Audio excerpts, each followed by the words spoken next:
Get a one-match ban for. And alongside him there, Mutiu Adepoju retains his place in the side.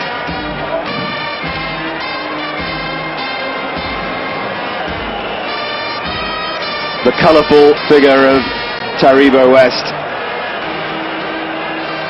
And the big day for Furo Ianemi, a late inclusion in the squad. He starts the final at centre-back alongside Taribo West. And next to Ianemi, Nwankwo Kanu, the African Footballer of the Year. And what a start to 2000 it would be if Kanu could win a Nations Cup. And who knows, maybe go back to England and inspire Arsenal to greater things as well.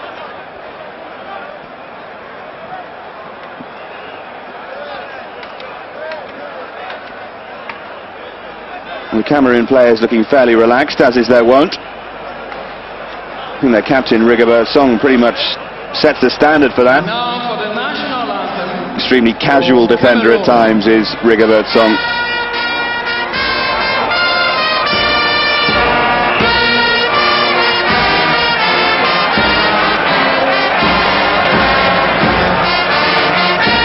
There's Samuel Eto'o and Pierre Wome.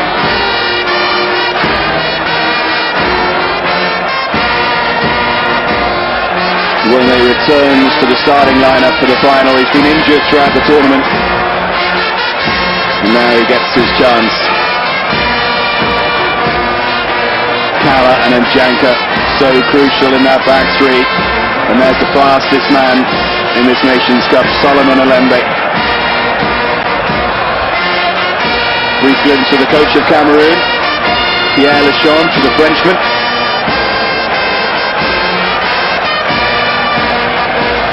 And there's the pride of Anfield, Rigobert Song, wearing the captain's armband. Will he be lifting the Nations Cup? Or will it be Sunday Olise for Nigeria? There's 40,000 people here in Lagos who've got an opinion about that. The national anthem for Nigeria. And I think we can hear them now.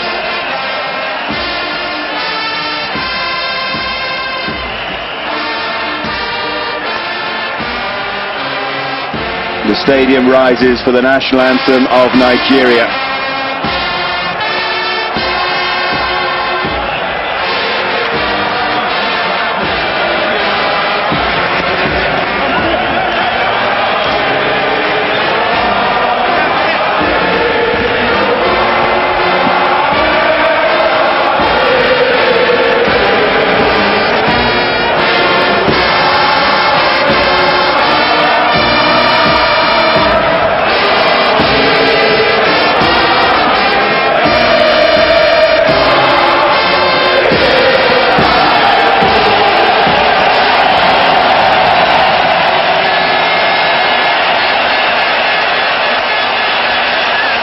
So we're just about ready for the final then of the African Nations Cup 2000.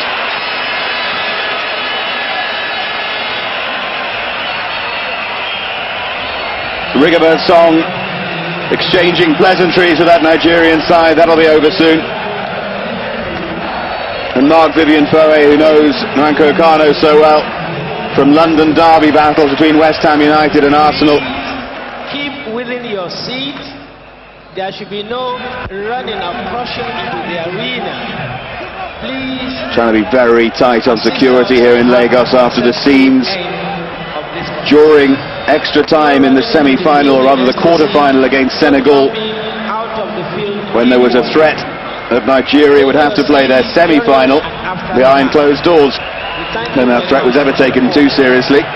Thank you. But the crowd were extremely well behaved in the semi-final. The problem, you may remember, in extra time in the quarter-final was that they thought it would be a golden goal that decided it, and Agahoa scored in extra time, but it wasn't a golden goal. Agahoa, many people thought he might start in this final, but he doesn't. Raphael Chukwu continues up front with Nwankwo Kanu. JJ Okocha returns into the centre of midfield, and Adepoju will play down the right-hand side. And the real shock is that there's no place in the starting lineup for Tijani Babangida, the hero of the semi-final. He has to be content with a place on the bench. Having said that, Joe Bonfrere got it exactly right in the semi-final by playing Babangida wide down the left, so I guess you have to stick with him tactically. There'll be a real threat coming from Finidi down that right-hand side as well. And there's the Cameroon side, just the one change. Pierre Wome returning to replace Bernard Chutang, and that gives Cameroon a lot of balance. It allows Jeremy to play a little wider down the right-hand side.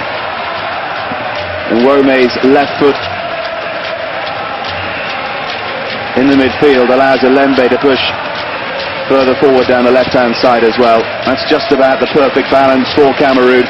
But Trevor, surprising team news from Nigeria. Babangida, the hero one day, on the bench the next. Yeah, I fully expected Babangida to play, but obviously tactically he's not going to suit today for Joe Bonfrere, the Nigerian coach. As I decided to go with Chukwu. We'll have to see how that works, but nice ammunition to have on your bench, certainly with Babangida and top goal-scoring form. And I'm sure he'll get onto the pitch at some stage, depending on what's happening on the pitch during the course of the game. We shouldn't forget the threat of Julius Agahoa on the bench as well. There's certainly plenty of pace on that Nigerian bench, and you have to feel that Agahoa will get an introduction at some point during the game, probably during the second half. But after the lift he gave the side in the semi-final, when the fans really rose to him, he's a great, great weapon for Joe Bonfrere to have up his sleeve. The one thing you'll say about Joe Bonfrere, the Dutchman is certainly brave. To drop Tijani Babangida after he'd got them into the final is quite something.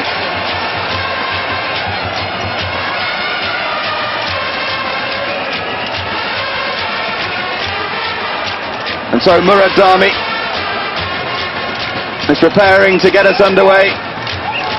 With plenty of nerves fluttering around in the players' stomachs throughout all of those preliminaries and the anthems which seem to go on forever, and all the presentations, but it's part of the scenery in major cup competitions.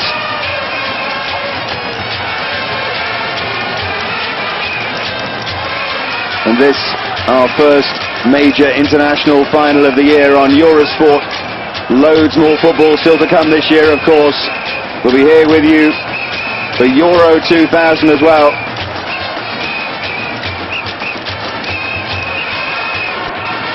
But for your entertainment this afternoon, for everyone's entertainment, most notably here in Lagos, it's the final of the African Nations Cup, the 22nd playing of it.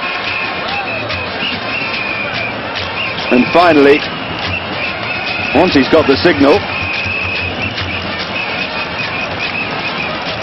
Murad Dami's going to get us underway. There's obviously a stickler for time. We're finally, to cheers, some of them ironic, Nigeria to get us underway. And the first touch was for Celestine Babayaro. So Nigeria kicking from left to right. There's Godwin Akpara of Paris Saint-Germain. And a first touch for Kanu. And Finidi brought down by Wome. So much has been made of the defensive shortcomings of both these sides. It'll be interesting to see how the game starts. Already Nigeria aren't going to score in the opening 40 seconds anyway. Not like in the semi-final. Forward to Kanu. And this is Finidi. Good strong challenge from Pierre Wome. I think for Cameroon the opening 20-25 minutes or so will be crucial. Need to make sure that Nigeria don't run away with it, because they're so capable of doing that. And that was given away, and Eto'o did well to win the free kick. Isn't the best piece of play from Akpara. There's Njanka. Good for the Cameroon players to get an early touch of the ball.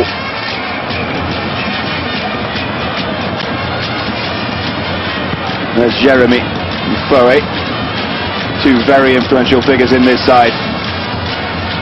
Play for Real Madrid and West Ham United respectively. And Wome, adjudged to have committed the foul.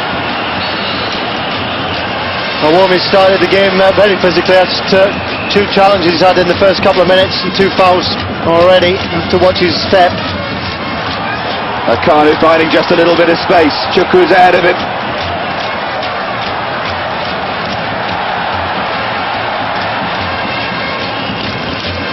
Won by Laurent Meyer. That was sloppy there from Jeremy. Maybe it's going to be Nigeria who can create the first opening. So Jeremy did very well to win the ball back there.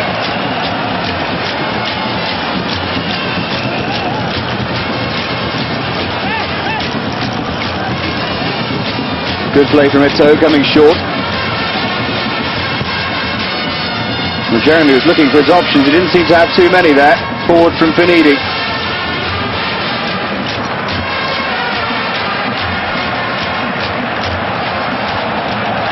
Delightful ball from Adepoju, finds Babayaro. Get the impression Nigeria is showing off a little in the opening seconds. That's Elite. Cut out by Alembe. A little bit of cat and mouse here, Trevor. Yeah, they're just sussing each other out. So everybody's getting a touch of the ball, which is always good, particularly in a cup final. Everybody trying to get as comfortable as they possibly can. There'll be a lot of nerves on the field.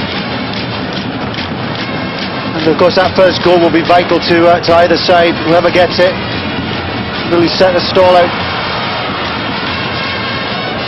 Nervous piece of defending from Taribo West.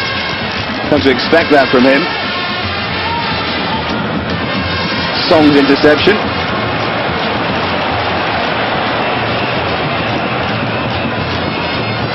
There's Godwin Opara. Taribo West does tend to dilly and dally on the ball at times. It must be really nerve-wracking for his coach, not to mention his goalkeeper. Ball from Adepoju.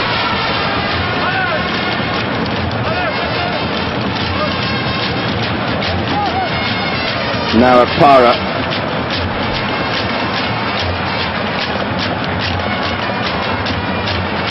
And there's Furo. Furo will be quite surprised to be playing in the final. Plays for Sion in Switzerland. To mention he was a late inclusion in the squad. That's a good throw, and this is on Boma. But West did well to get across. Excellent thinking though from Pierre Wome with the long throw. Well, the Nigerian defence just sleeping there. Quick thinking from Wome and quick thinking from that man Patrick Mboma. And almost paid off. Got behind the Nigerian defence. Almost the first opening. And might still be defending for Nigeria and Ike Shirunmo to do. It's going to be Jeremy to take the corner kick. And the acrobatic clearance away from Adepoju. But now Wome. Good little spell this for Cameroon.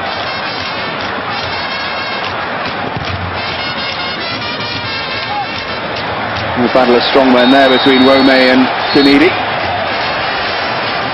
A little warning there from Murad Dami, the referee, for Jeremy. Already this is keenly contested. As in any game, the midfield departments are going to be vital. Oluseyi and Okocha in the midfield for Nigeria. Four and Jeremy in the middle for Cameroon. Whoever gets the better of that battle, you feel, is going to be able to set the pace in this game. There's Babayaro, and there is JJ Okocha returning to the side for this final after his suspension. Crucial figure for Nigeria. Now Adepoju, and finds its way through here. Desperate piece of defending from Raymond Kalla. Eventually the free kick goes Cameroon's way, and Chukwu looked a little sluggish there. Just for a second I thought Chukwu was going to get the better of Kalla. The big number 5 stood strong, kept on his feet, and eventually tidied the situation up there, but a little bit of a threat there of Kalla getting on the ball, feeding the ball through there. Well, the threat of Agahoa and Ikpeba as well, and also Babangida, is explosive pace, and something that Raphael Chukwu doesn't have. We do think that Nigeria lacks something up front, because Kanu needs someone with pace alongside him. There's Foe. Of course, Victor Ikpeba might well be starting this final if he hadn't fallen out with the coach and been dropped from group games in the quarter-final. Came on in the semi, might well figure in this final. That's a rather ambitious effort from Mark Vivian Foe.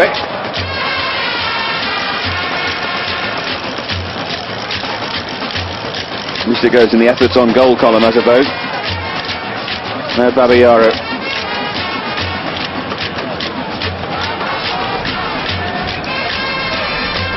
That's Sunday Elise, the captain. Should be simple for Olembe, but he's pressured there by Finidi. Well, there's plenty of pace on this near side with Olembe and Finidi up against each other, and that's exactly what Olise was trying to do there, release Finidi. And now this is Jeremy, already linking up with Laurent Maya. Chance for Jeremy to cross here, and Mboma was coming in dangerously at the near post. Foe. And again Jeremy finds Maya. Well, Maya looking for Eto. Has to settle for a corner in the end, but Jeremy and Maya do link exceptionally well down that right-hand side.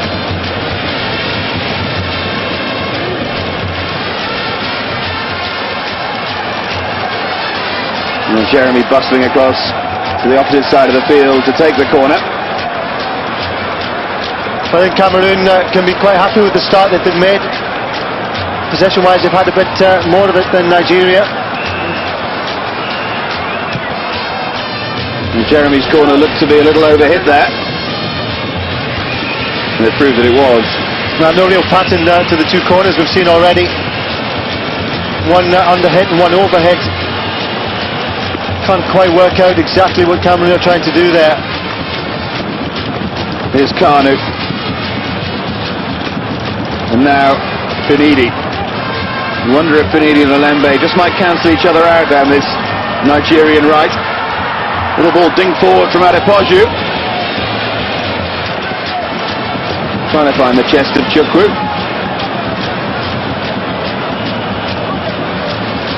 Well, Laurent Maya having a real influence at Real Mallorca in Spain.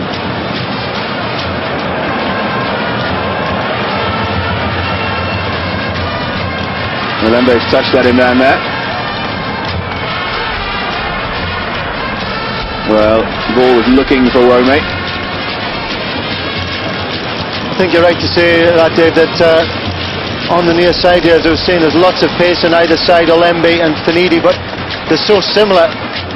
I'm sure they've both been asked to do a job on each other as well, keep an eye on one another. We just might not see the best of them in this game. So perhaps the attacking potential needs to come from elsewhere. Well, there's always Babangida to come on and play down the left and create a double problem for Cameroon. But they can create problems of their own with that man Jeremy looking for Maya.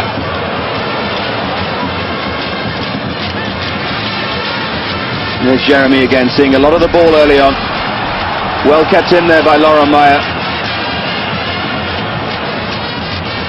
And that's Jeremy's cross looking for Mboma. Done well to head it back across to Eto. But he just wouldn't sit down for Samuel Eto. Very intelligent play by Patrick Mboma, though. Yeah, Mboma did well, just pulling to the back post there. And that's where he can be so dangerous, getting on the wrong side of the defence. And that just sparked Nigeria It's a little bit of action. The foul on Kanu here. Just to be a high boot by Njanka.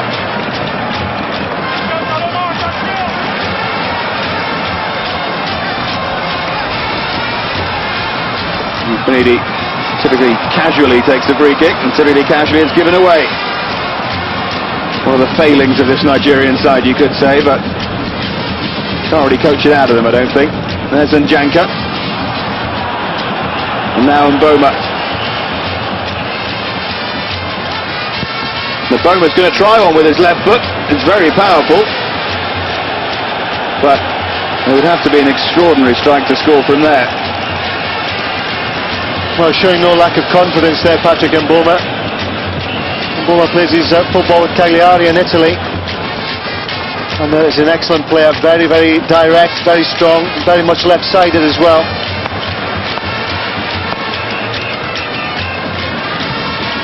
You get the impression Mboma's deadly from long range, but struggles to tap in the simple chance. He showed that in this tournament. Scored one of the goals of the competition against the Ivory Coast, but he's also missed a string of simple chances. He scored 6 goals this season in Serie A. He must be doing something right. Goals come at a real premium in Italy. Possession's been really poor so far by Nigeria. They've not been able to keep a hold of the ball at all. And Cameroon keep coming back at Nigeria. And the home team, as you were, under a bit of pressure at the moment. And Cameroon certainly look the more organised of the two sides, as they have done throughout the tournament. There's Laurent. And now Jeremy. This is Samuel Eto'o. Needs a little bit of help, but done exceptionally well to win a corner there. No, he did well there. He was in a tight hole. Difficult to get anything positive out of that except get the corner kick, and Eto'o managed to get that. Unfortunately, so far the corners have not been particularly well hit. I just wonder if Pierre Lechantre is trying to get a message across there. What can Jeremy do from this corner? He's slightly close to the danger area. But the acrobatic clearance did its job. Again, Nigeria's passing here, far from ideal. Kanu done well to bring the ball under control. Here's Okpara. Kanu does take up the oddest position sometimes. Found himself there down the right side of midfield. He just goes everywhere the ball is. He's one of those players who is a very, very intelligent player, and he'll just go where the space is, really. He won't be restricted by the position he's playing. He obviously has responsibility to be in there in the box, scoring goals. There's the ball in from Adepoju, finds Chukwu. And Chukwu tried the little turn away.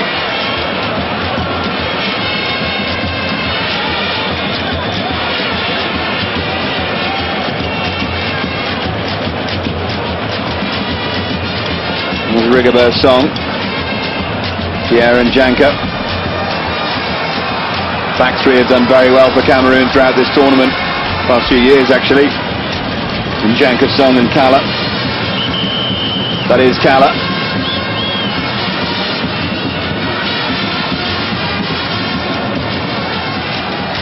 And this is Jeremy.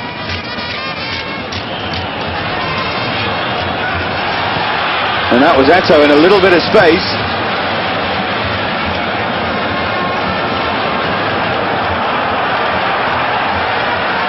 Njanka up against Chukwu.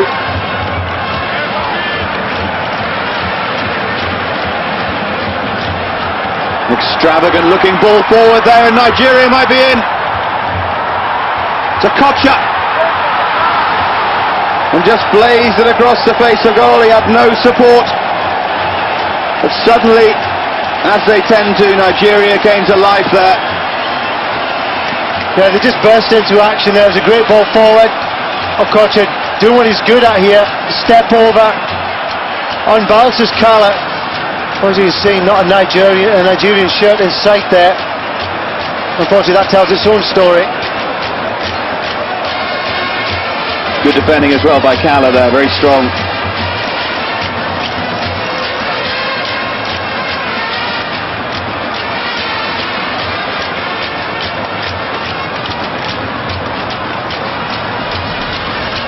Bit of a dive in by Cala, but he got away with it.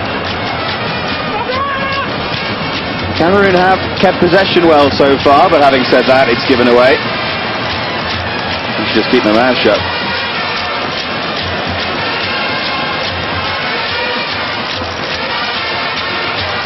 Now Elise, again trying that extravagant ball forward.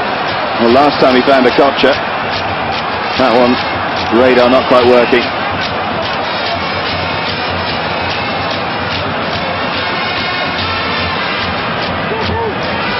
Chloe. Span away from Njanka.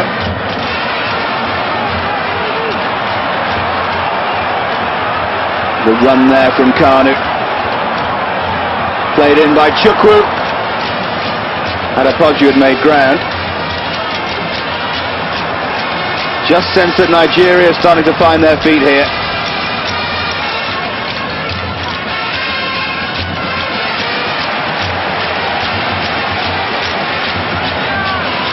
Finidi getting a little more of the ball.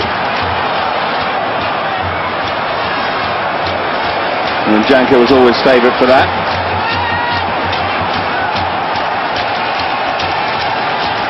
Chukwu, he works really hard, makes all the runs that Kanu doesn't make, ones that are heading towards goal. Lovely languid piece of skill there from Kanu. Well, he thought he'd been brought down. The whole stadium did as well, but not given. Well, it's a definite free kick there. Going to the referee is right on the spot, but still missed it.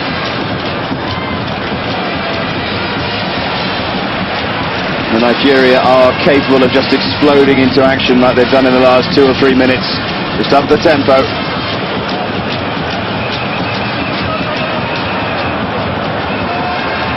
Now Finidi, he's still got a Lembe to contend with. Adepoju, whose passing has been delightful. Here's a Kocha. And the Kocha tries something, but way off target.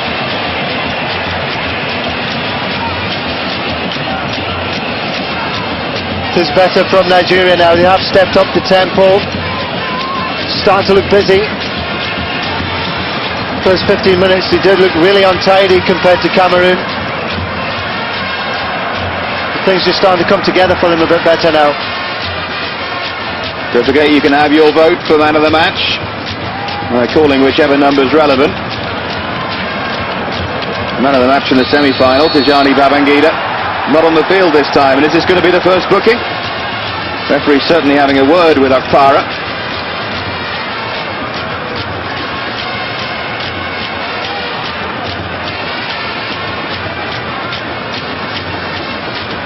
Just got away with a talking to there. It's a fairly cagey opening 20 minutes here.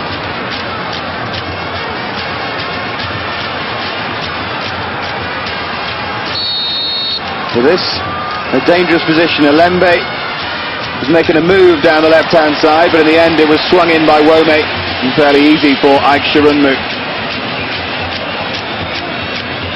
There's a catch that'll certainly make his confidence grow, though.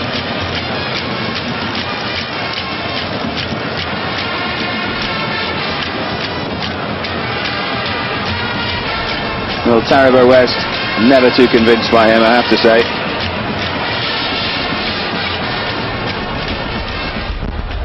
And Kanu this time picking the ball up in central midfield, looking for Finidi, but as ever, Alembe's back there covering. Must be frustrating to be as quick as Finidi or Lembe and come up against someone playing down your side who's as quick as you. I think they both know each other well as well, and that means that they know how fast each other are and are reluctant to try and take each other on. So they're definitely nullifying one another. Yeah, they know if they leave a gap it'll be exploited. Last time these two teams played was 3 years ago in Tunisia. Nigeria won on that occasion. Played in towards Mboma.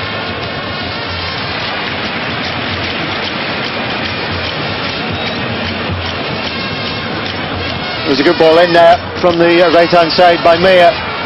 Laurent Mayer from the right. Mboma just got half yard there but missed out. Well, now Wome. And there's Laurent Mayer. And Wome again. And Mboma's making himself a real target. This is Eto'o. Might still drop to Mboma. Well, Mayer was in space down the left. Well, the referee spotted a foul there.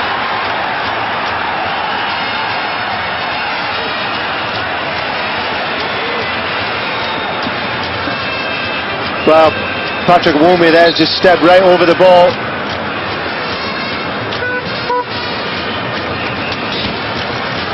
With solid contact with the defender, the ball not really in sight. Well, it's Mutiu Adepoju who's down. He certainly took a clout there, he really did.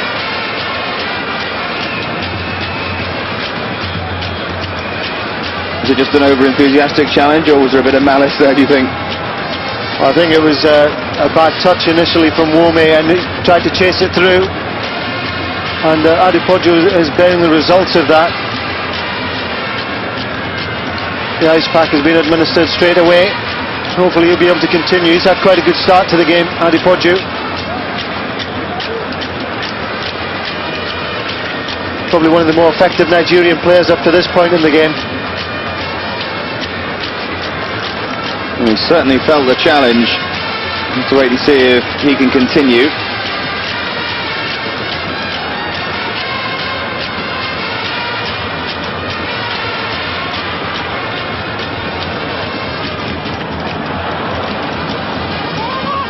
Well, the game can continue while the men with their cart do the job. That's Eto'o. You get the impression that someone's going to have to take a risk here. A little bit of stalemate about this game. The ball in there from Wome. Shirunmu hesitated for a second. Now that's Jeremy. But the quality of the final ball not there at all there. Not there was really anyone to aim at. I think you called it absolutely right, Dave, by saying that there's no risks being taken yet. It's all very safe football. Both teams a bit non-committal. Don't want to leave themselves stretched because there's plenty of pace and attack for either side. We don't want to give too many spaces for players to run into. And as I say, it's a little bit of a stalemate at the moment. We only take a goal to change that. There's Mayer.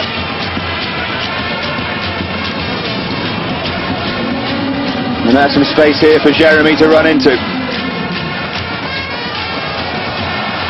Well, that's a definite foul on Mboma.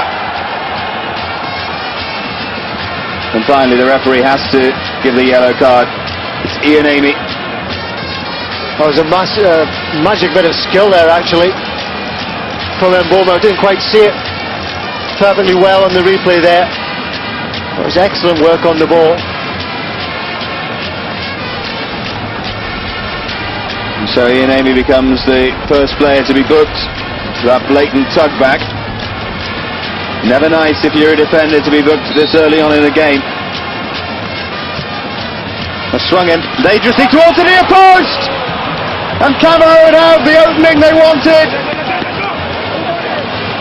And it's Samuel Eto'o who can prance up and down the touchline. Wome's ball in, and there's silence in Lagos. Eto'o gives Cameroon the lead, and now Nigeria will really have to come out and play. But I'd have to say initially it was a fairly woeful ball from Wome, and into the near post. There were bodies there.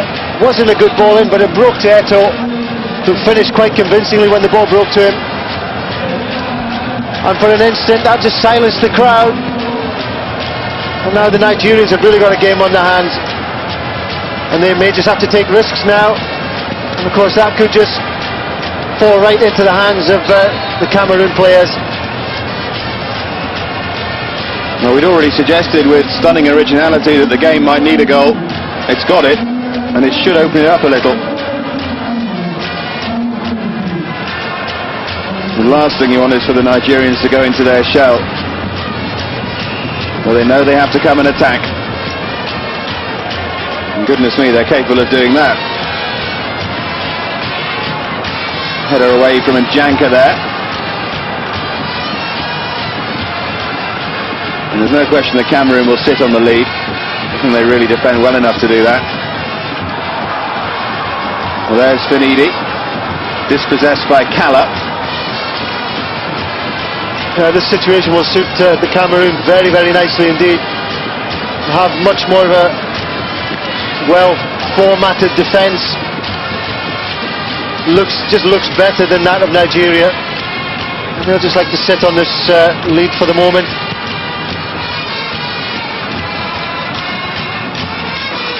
The ball from Okocha. You can already see a bit more attacking intent here from Nigeria. Now Kanu back into Okocha. We tried the little step over, nearly worked for him as well.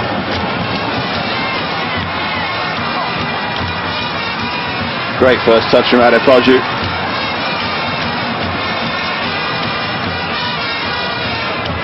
And that was Eto'o back defending there, the goal scorer.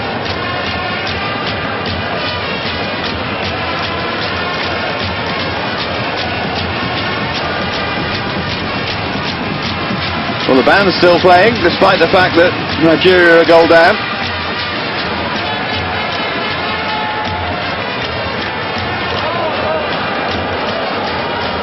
And there's so much individual skill in this Nigerian side. The problem for Joe Bonfrere, as for every Nigerian coach in the past few years, is how to knit it together. When it works, it's sensational, and when it doesn't, it can look really disjointed.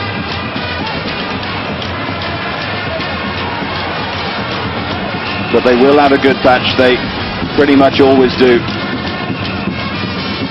Guess it's a question of how long it lasts and how effective it is. There's Adepoju. Chukwu. Adepoju again. Well, complaints there from Chukwu that maybe Rigobert Song was holding him. Well, Chukwu just trying to lean into Rigobert Song, get the ball to feet in the box. And in his efforts in doing so, he really just fell over himself. See what he was trying to do, get the ball into feet though, trying to get the penalty. Maya jumping for it, but losing out, and again.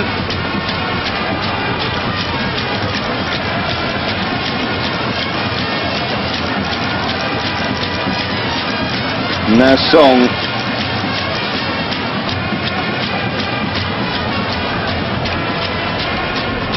Marc-Vivien Foé, for me, has been one of the players of this tournament. So strong in the centre of the midfield. But without him, West Ham can still win 5-4.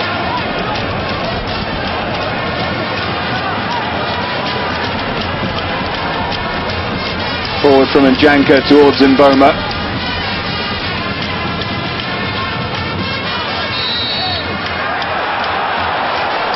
And the foul there on Lauren Maya.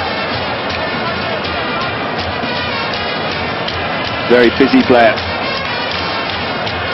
A little bit of skill there from Eto'o, and Mboma might be through here. Chance for Mboma on the left foot! But unbelievably, Sharunma has made a blunder of the highest order. In the most important game of football in his life, Ike Sharunma lets the ball through his legs, and Mboma has his fourth goal of the tournament, along with Eto'o. And Cameroon, even at this early stage, maybe have half a hand on the African Nations Cup. Well, it's a disaster all round for Nigeria. Sharunma obviously in goal. He won't care to remember that incident, obviously. But just for an instant there as well, I thought Mboma might have been offside when the ball was played through from Eto'o. Nigerian defence just seemed to stand still. I don't think Patrick Mboma could quite believe he had that time and space. And drilled it straight at Chirunmo. And what happened next was just a nightmare.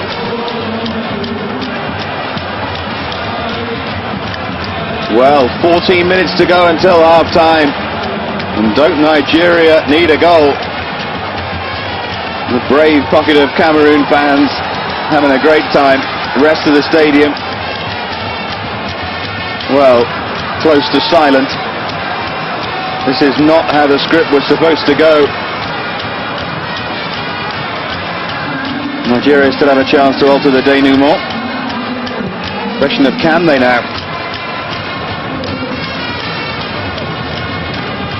I suppose you could say if there's one team in world football that's capable of coming back from this, it is Nigeria. If they have the spells they're capable of having, and the foul there on JJ Okocha. You see how frustrated Nigeria are getting, though. It's another feature of their play.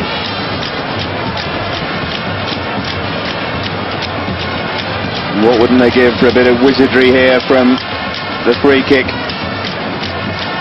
Could be Elise, could be Okocha. Plenty of options.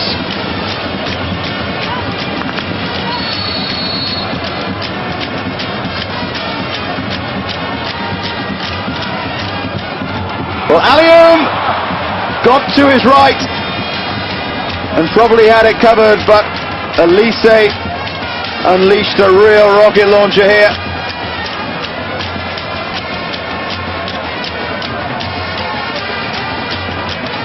I wonder if Alium would have got that. Super strike there from Olise. We've seen him do that before.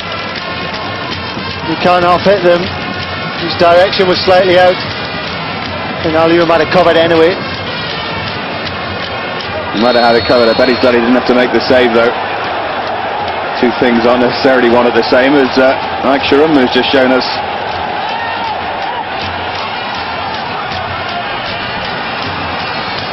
Well, Cameroon will be happy just to keep possession before half-time now. Forward towards Mboma. He's had an excellent first half so far. Now Laurent Meyer, ditto. And here's Jeremy. Look at the men Cameroon have forward. You can see their confidence, can't you? Jeremy can't dink the cross out, though. And all a little bit disappointing in the end. Well, Cameroon are not shy in throwing bodies forward. Confidence is sky high now, obviously. And should they be able to get another goal, that'll literally be it. Well, just over 10 minutes to go until half-time, and for British Eurosport viewers, a real treat at half-time. Well, it's Sports Centre for Eurosport International. We'll have Chris St. Valerie with Jerry Armstrong in one of his many range of jackets in the studio to discuss this first half. The real man of Savile Row, old Jerry. I wonder what I have to say about this. There's Finidi and now Kanu. Well spread to Celestine Babayaro. Jeremy dealt with that fairly comfortably.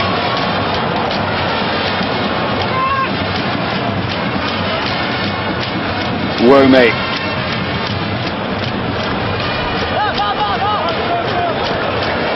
Now Lembe has hardly ventured outside his half because of the battle with Finidi.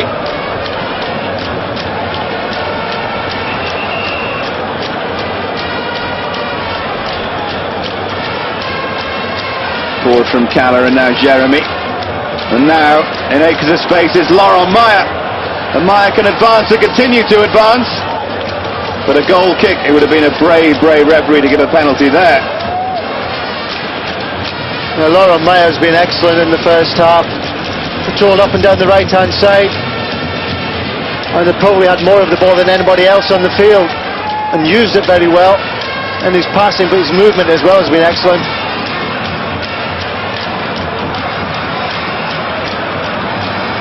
Well, it's a fairly open secret that he'll be on his way to Parma at the end of the season from Real Mallorca.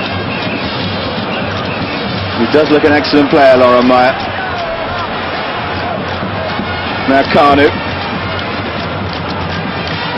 And Adepoju. Kana just looking for a little bit of space. Here's JJ Okocha. Oh, that's poor from Adepoju though. Well, a lot of bodies in that middle of the Cameroon defence. The green jerseys are massed in there. Nigeria really need to try and get around the outside. Babayaro on the left perhaps, Finidi on the right. We're not seeing that yet. And that's credit to Cameroon, the way they're defending. Nigeria's 19-year unbeaten record here in Lagos is looking under threat, to say the least. 43 matches unbeaten. But there's not that many internationals, is it, in 19 years?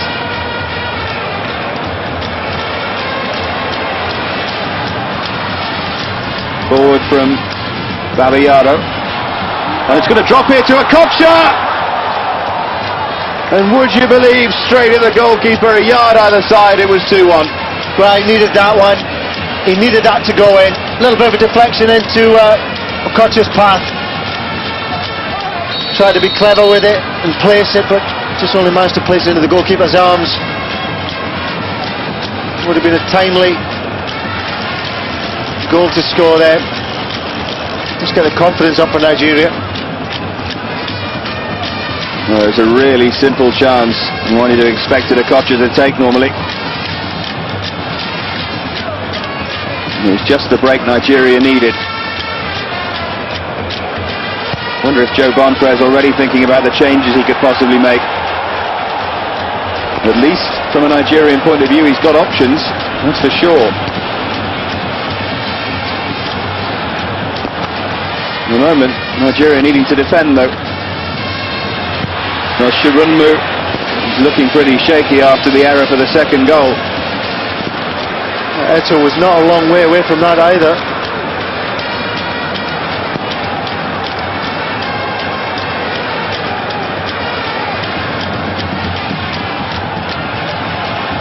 That's a great turn from Okocha. And now Kanu with the elastic legs. And danger inside the penalty area, but well dealt with by Kala, and good refereeing to deny Finidi. Oh, what a pass there from Kanu through to Finidi. And that's what Nigeria are capable of. But they need to capitalise on one of these opportunities that they're creating. It was great defending from Kala, but what a ball that was, right into the path of Finidi. And Finidi drifting into the centre, away from Alembe, and wasn't picked up. Eventually was by Kala. Yeah, he needs to start doing that. He's very predictable if he hangs out here on the right-hand side. Needs to come off the line and make those runs into the middle of the Cameroon defence. Well, at least the Super Eagles have started to show an attacking threat. It's got the crowd going a little bit. They have left themselves a little open. This is Wome. That's a good ball in as well! And rebounds off the upright. Still a chance here for Cameroon. And that time, Shirunmu made a crucial save. But so close to being a dramatic own goal there.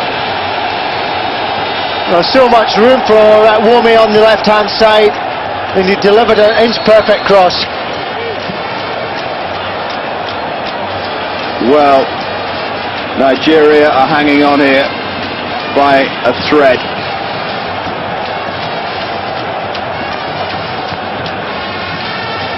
Superb ball in from Wome. Well, it was Ian Amy's header that came off the crossbar.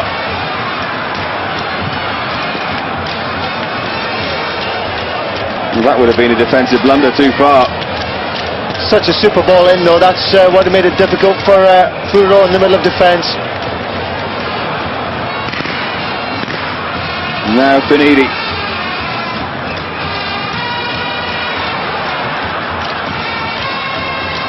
And a little ball forward in there.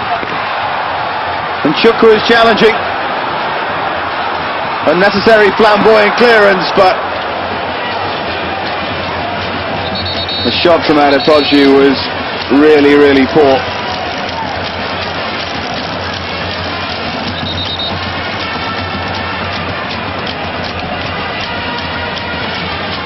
Well, whoever wins today will keep the African Nations Cup. There's a new one being cast for the next tournament in Mali in 2002. And both these sides, already having won it twice before, would be able to keep it. Again, that was good, strong defending from Kala. Yeah, the central defensive partnership was working really well for Cameroon. Rigobert Song's in there, Kala's in there. Right through the middle of this Cameroon side, there's a lot of strength. You've already pointed out Mark Vivian Four as being one of the players of the tournament. I don't think anybody could argue with that. And they've got a good partnership with Mboma and Etu up front as well. A good backbone to the team. Forward from Njanka. It's important that Cameroon don't get casual. They've done that when they've been in front in the tournament previously. Nearly paid for it against Algeria as well. They cannot afford to give Nigeria an inch here.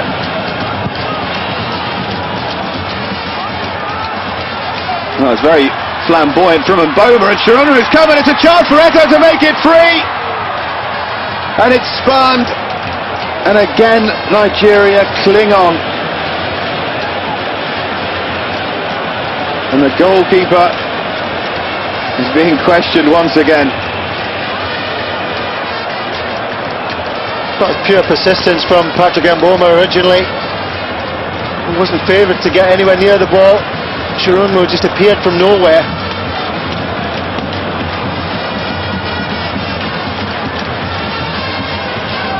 Well, it wasn't a simple chance for Eto, but it's one that he might have taken. And as Trevor said before, a third goal, you have to start talking about the game being over.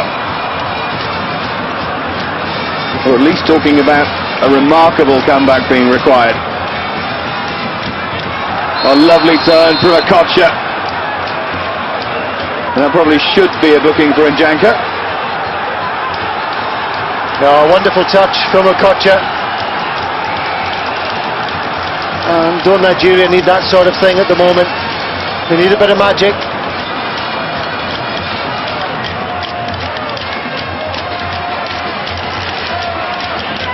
Aliou trying to organise the wall, which I'd rather split apart there. Worried about his near post. The ball in from Finidi, but too far, and Kana needs to retrieve. Well, that was poor from such a promising position.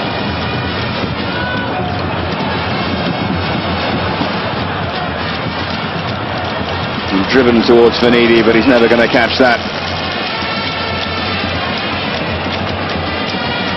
Well, coming up to first half injury time, don't forget, for British Eurosport viewers, Jerry Armstrong, his views back in the studio with Chris St. Valery. It will be Sports Centre for the rest of you.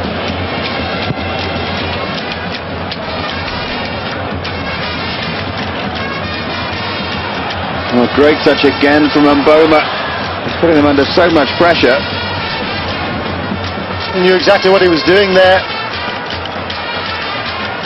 Just enticing the defender in, just trying to poke around the side of him. And only a couple of minutes of added time to be played. It has been fluent, that's for sure. Well, he might just drop for Kanu here. And Kanu's done well. That's Chukwu!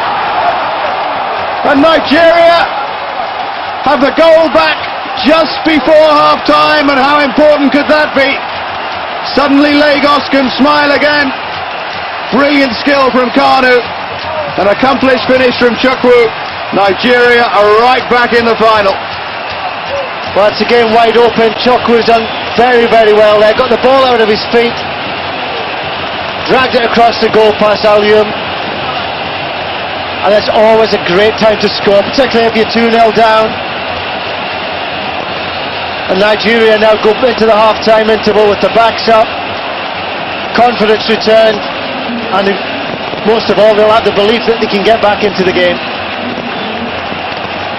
Well, our first major football final of the year on Eurosport is looking like it could be a classic. Going to be plenty to enjoy in the second half.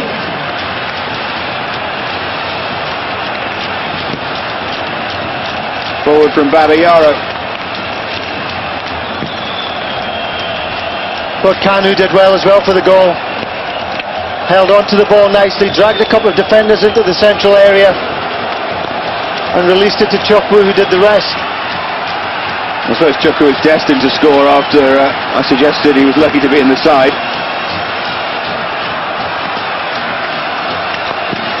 Kocha and hurl one of those bombs of a throw into the penalty area, and suddenly it's Cameroon who look a bit rickety. Well, there's the half-time whistle from Murat Dami, and what a half. Cagey opening 20 minutes or so, but since then it's been everything that the neutral would have wanted. Open, highly skilled, attacking, and 3 goals in the first half.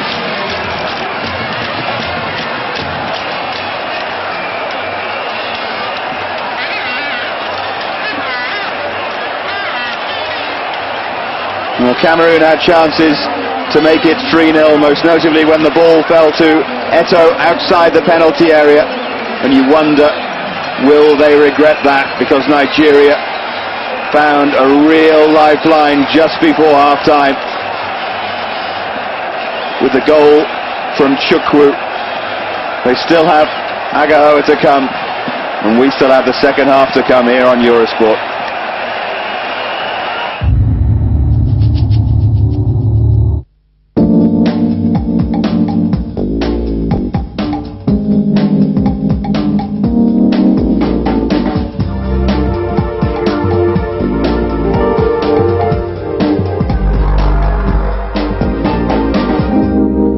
Whatever you want is right at your fingertips. The new B-Series Life Book with touchscreen and Intel Celeron processor. Fujitsu Siemens Computers. It's incredible. The closest shave is as easy as 1, 2, 3.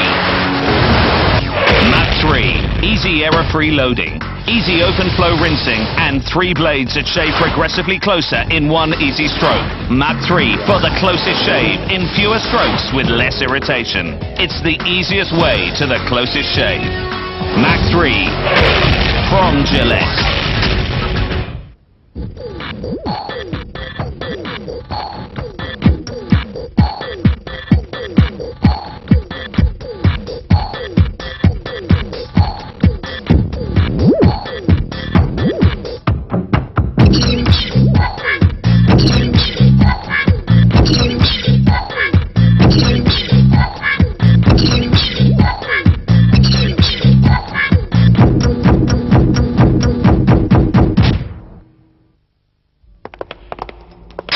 That's the one. Bad boy, eh?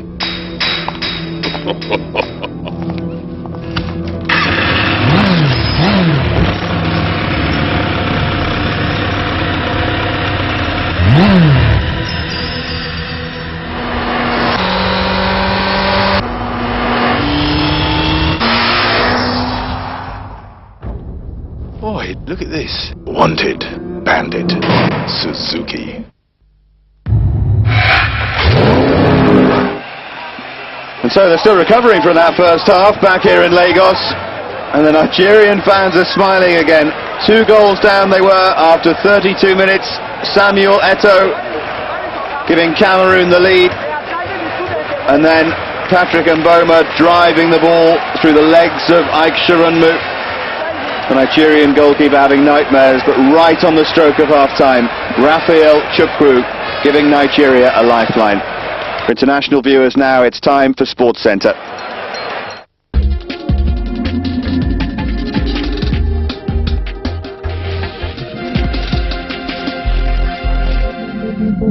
This is Sports Centre, I'm Gareth Evans. Andre Lange took revenge on Olympic champion Christopher Langen by beating him into second place in the 4-man bob competition as Germany underlined their supremacy at the World Championships. Lange, who had to settle for silver behind Langen in the 2-men event last Sunday, drove Germany to victory.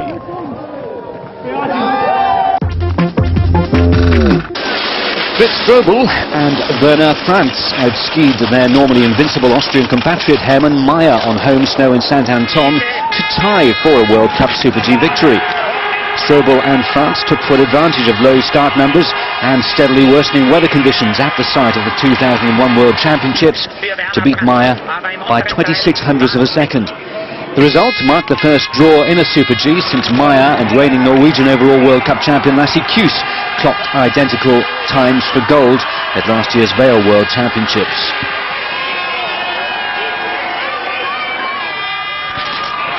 Maier, the winner of the winter's first 3 Super G races, made errors on the challenging terrain of the newly built course.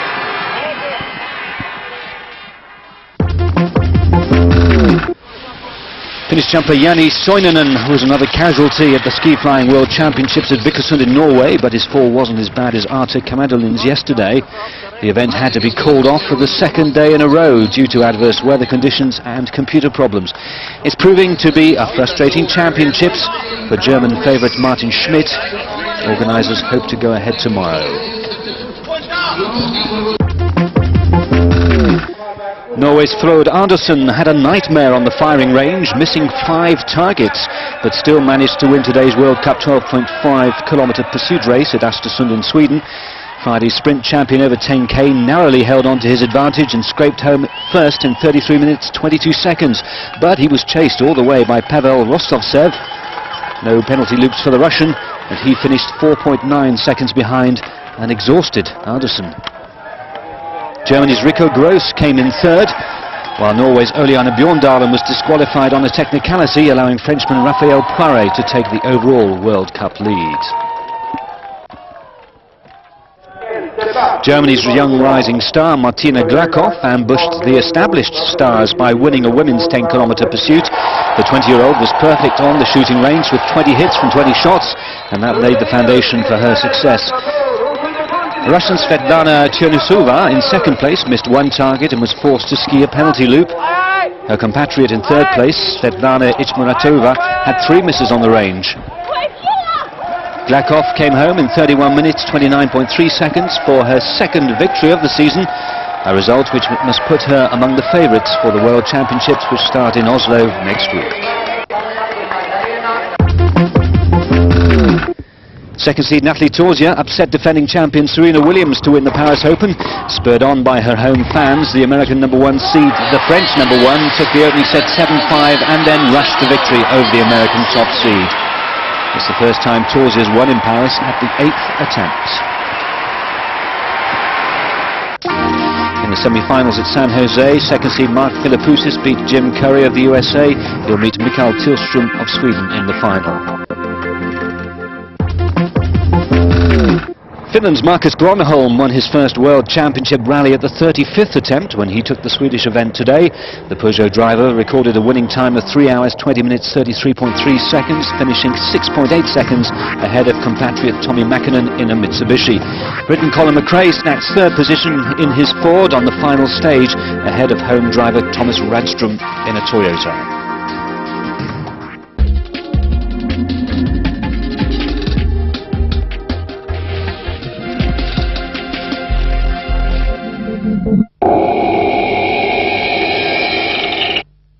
Pleasure to meet you, Mr. Sting. Big fans of Dune.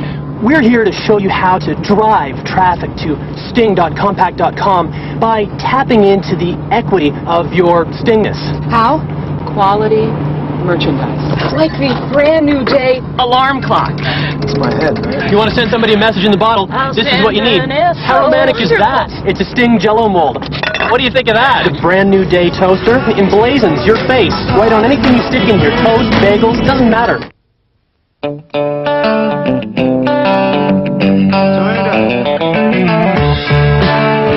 songs just sound better behind the wheel.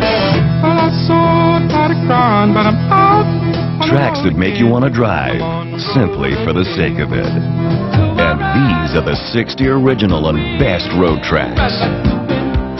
They're the greatest drive songs ever written. All on 4 CDs or cassettes called On the Road. They're all the songs that'll stay with you, however far you're going.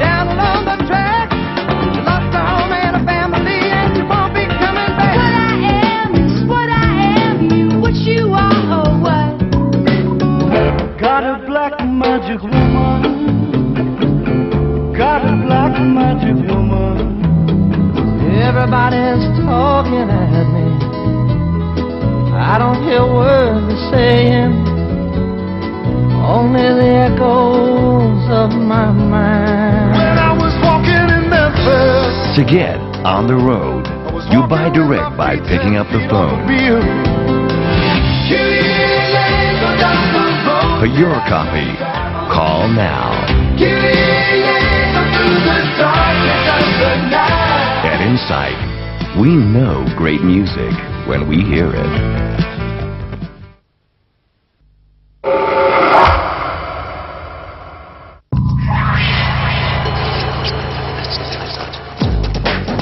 The women of alpine skiing have headed way up north to Sweden. And way up north in winter means the days are short. No problem, simply turn on the floodlights and race at night. Besides, it gives the skiing an extra special atmosphere. The FIS Alpine Ski World Cup, the women's giant slalom from Ara, live on Thursday, 17:30 and 20:30 CET on Eurosport. Can a computer think? Can it learn? Can software be developed that acts exactly like the human brain? For 50 years, that's been the question. Today, Nugents are the answer. Using a patented breakthrough in neural network technology, Computer Associates has created the first software that can think. Imagine what this new software can do for your business. Nugents, software that can think.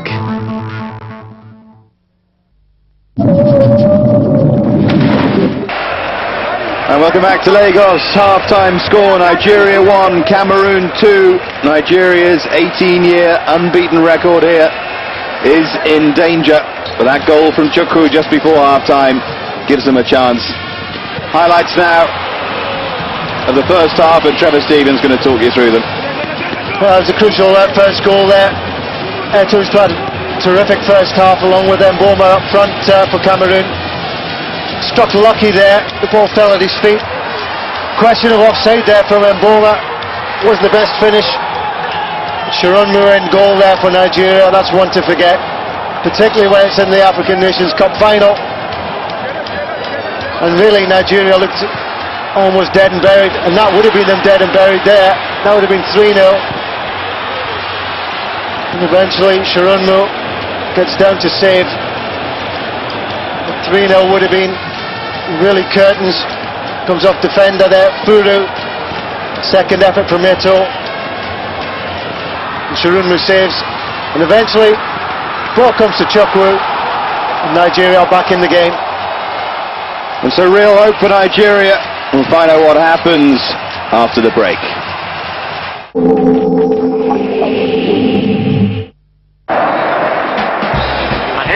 Johnson now to take the corner. Hernandez already at the near post. Junior's calling for it.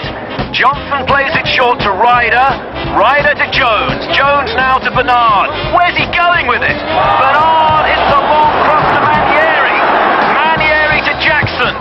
Jackson's going to turn, faces the defender, looks a little bit confused, gets it over to Ratcliffe, and Ratcliffe loses it. Over to Palmer. Palmer's now looking for Junior. Where is he? Where is he? He's all alone in the box, and he scores!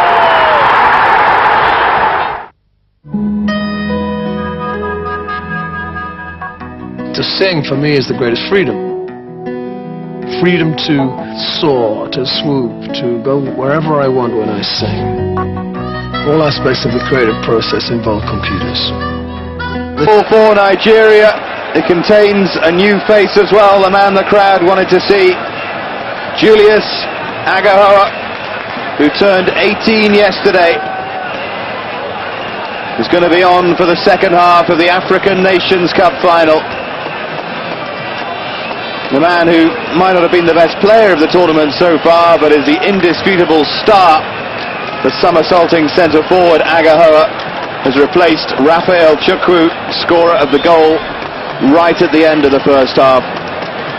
And Joe Bonfrere will be looking for inspiration from Agahoa. He lifts the fans, he lifts the players, And Trevor Steven is going to need to get a couple of goals as well. Yeah, he's almost regarded as the lucky charm for the Nigerian side. And I'm a little bit surprised he's come on at this stage. Chukwu must have an injury, I would suggest. And so Julius Agahoa on for Raphael Chukwu. And if Chukwu didn't have an injury, then having scored the goal right at the end of the half, you'd have to say probably one of the most unlucky substitutions ever. But I suppose he's done his job. He's done more than his job by getting a goal as well. And you just wonder if the momentum now is going to be with Nigeria. The next goal is absolutely critical. And this is going to be Jeremy with the long throw. The attempt to put him off as well. Bounced around dangerously for a moment. And now it's Laurent Meyer. Decent cross as well from Meyer, but an early touch from Sharon Moon. Goodness me, he needs his confidence boosting, doesn't he?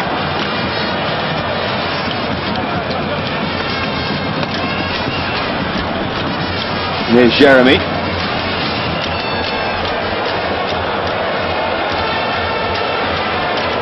And Joe Bonfrere, the Nigerian coach, will really have been trying to inspire his team at half-time. Suddenly there's a bit of space here for Alembe. Wriggled away from Fanidi, and for the first time was able to use his pace there. Well, it's the first time he's really featured in the opposition half, Alembe, and we know he's got tremendous pace.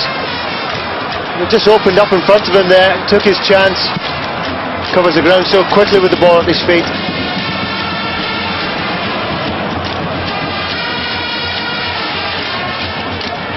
And can Cameroon defend for this second half? But what a strike!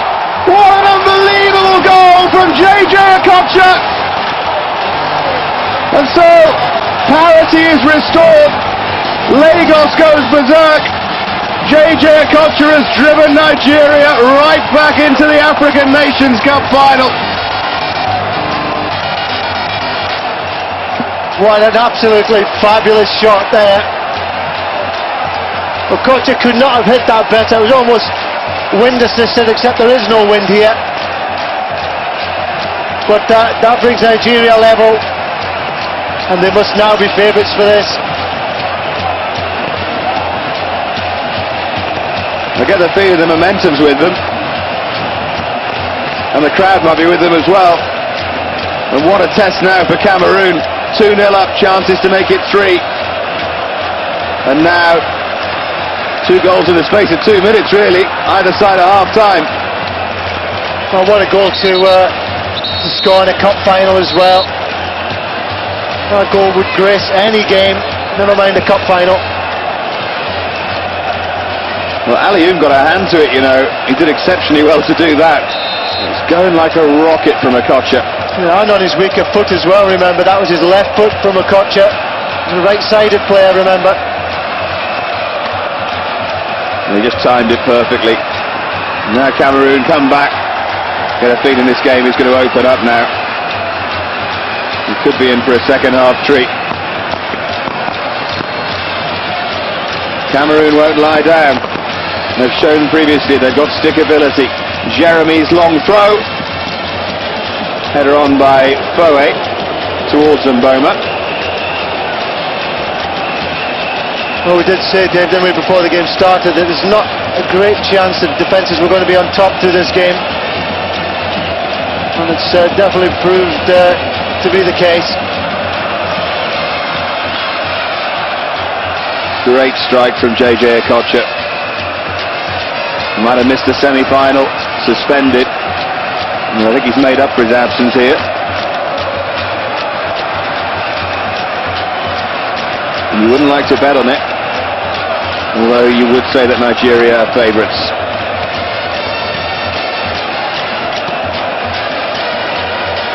They've played each other 12 times in all. Cameroon have won 3, Nigeria 4. Who is going to prevail here? This is Eto'o for Cameroon, and Sharunmu was struggling again and nearly dropped it at the feet of Mboma.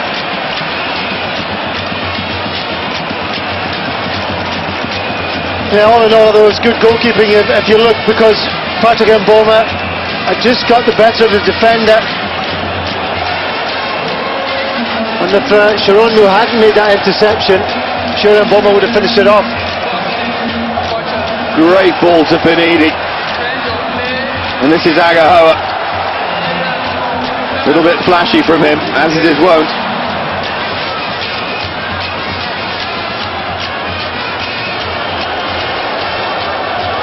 And now Maya. Jeremy is pouring forward outside him. This is Jeremy. A fairly easy clearance there for Ian Amy.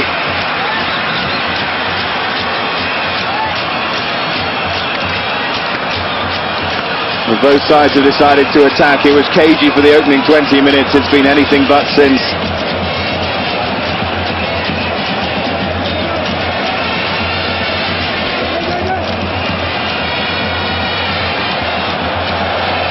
There's Mboma juggling. Wins another throw-in.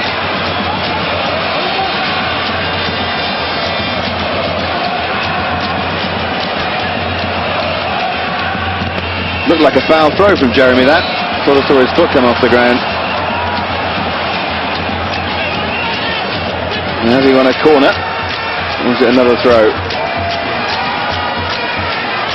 It's a good response this from Cameroon after the equaliser. Now what can Jeremy do from the corner?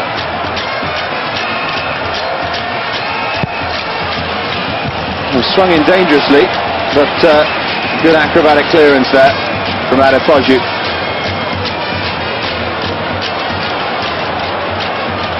Oh, now a little bit of space opening up here, and what a chance that is! And Sharunmu nearly beaten at his near post, inches away from a Cameroon third there. Well, Zeto yet again popping up in the right place in the box. It really is an all-action game now. He had oceans of space there, and it wasn't a bad finish. He's got to consider himself unlucky. And for the moment, the luck rides with Nigeria. You just wonder how much Cameroon are going to regret these missed chances. We shall see. I don't think it's going to finish 2-2 though. Now Maya. Good ball forward from Jeremy. The Nigerian defence just went AWOL there to allow Eto in. Well, Elise and Jeremy getting involved there. Let's have another look. That's the last thing this game needs is hope. Well, Elise was angry that Jeremy had overreacted to the arm, but then Elise did have a little dig at Jeremy. And what did the linesman see is one question, and what happened to Elise afterwards is another, and what did the referee see, and what's he going to do? But the last thing it needs is a sending off. No. It wouldn't matter too much if it was 10 against 10, but you don't want one side to have the advantage. No, I was going to say that the game's been played in such good spirit so far. We don't need any aggro in it. There's a bit of slapping going on there, and that's out of order, so it has to be said from Olise. I think he's got away with it. Not exactly a captain's example there. And I wonder if him rolling around on the floor is tactical. The referee still wants to talk to him though. I definitely don't think it was an elbow, it's just an arm raised. And surely there's no way it could have hurt Jeremy that badly.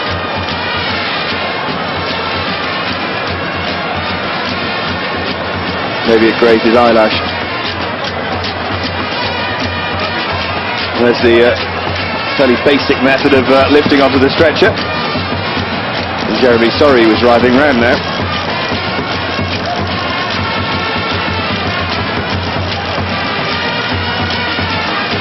Once all this is over, this extraordinary game can resume.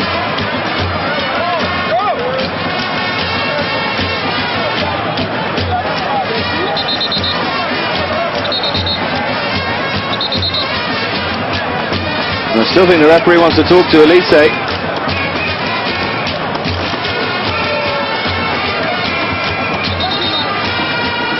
He's letting him back on, and it's a yellow card for Elise. I think he's lucky, and I think the game is as well.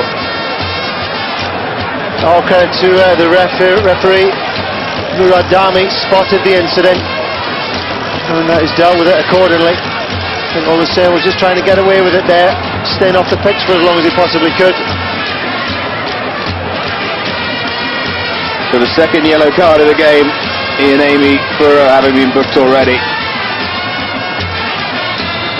But thank goodness for that. As Trevor said, the last thing we needed was a player being sent off.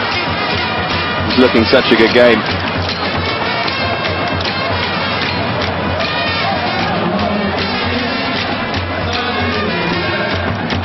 This now is African football at its very best. Two attacking sides willing to attack, and a constant accompaniment by the band as well.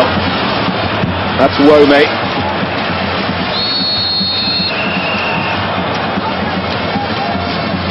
It's 2-2 and it could easily be 4-4. You're absolutely right, Dave, to say that this is African football at its best. The game did start off fairly cagily, but once that first goal went in, it has been everything we were hoping it would be. Little ball from Jeremy. And I suppose anything tests your run move. Looks a little bit jittery. I don't think there's too much question that we're seeing the two best sides in this tournament in the final as well, which is a good thing. Whoever wins can genuinely say they're the best. And there's no one missing this time round in the Nations Cup. Slightly fortuitous for Taribo West. Kanu shoved by Song, little Premiership tussle there. I've seen Song get away with worse challenges than that. I think Kanu's made a little bit of that one. Saw himself getting crowded out and went to ground fairly quickly. And Rigobert Song must consider himself a little bit unfortunate there. That's got a bit of a reputation though, Rigobert Song. He tends to dive in, so I think that helps him. It's going to be Taribo West with equally interesting dreadlocks to take the free kick. And now a little bit of space for Kanu.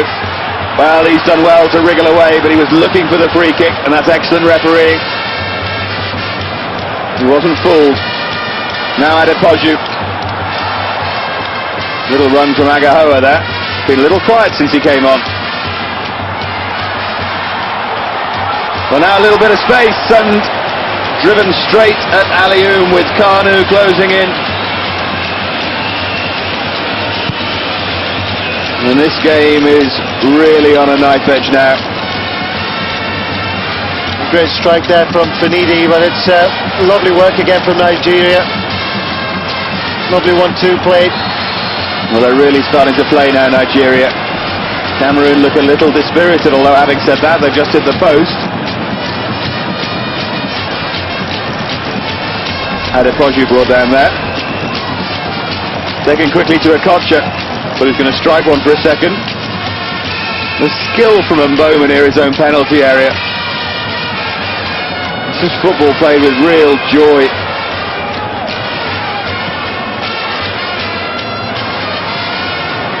Well, there was a bit of inhibition about both teams early on, as I said, but that's completely disappeared now, and seeing some of these players produce wonderful moments of skill. Still a lot of tension out there, of course, because there's so much to play for, but the skill level's overriding that. A wonderful display of ball juggling at half-time in Lagos.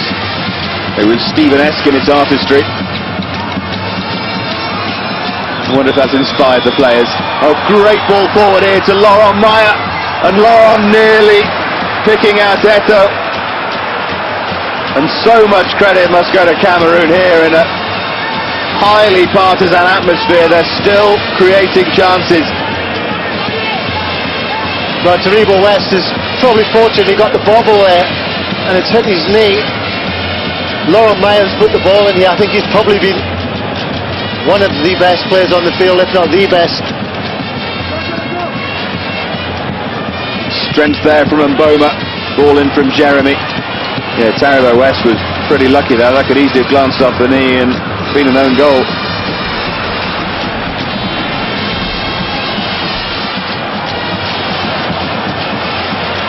He's good on the ball now. I just wonder about him. More defensive positions. Now Adepoju. Babayaro hasn't seen as much of the ball in this half. That's skill from Okocha. That was an outrageous effort there. Didn't quite work. That goal's given Okocha real confidence, and he's trying everything now. Defensive slip there again from the Nigerians. They got away with it. Kanu finds Agahoa. So to work hard, Agahoa. Now Okocha. There's space there for Finidi.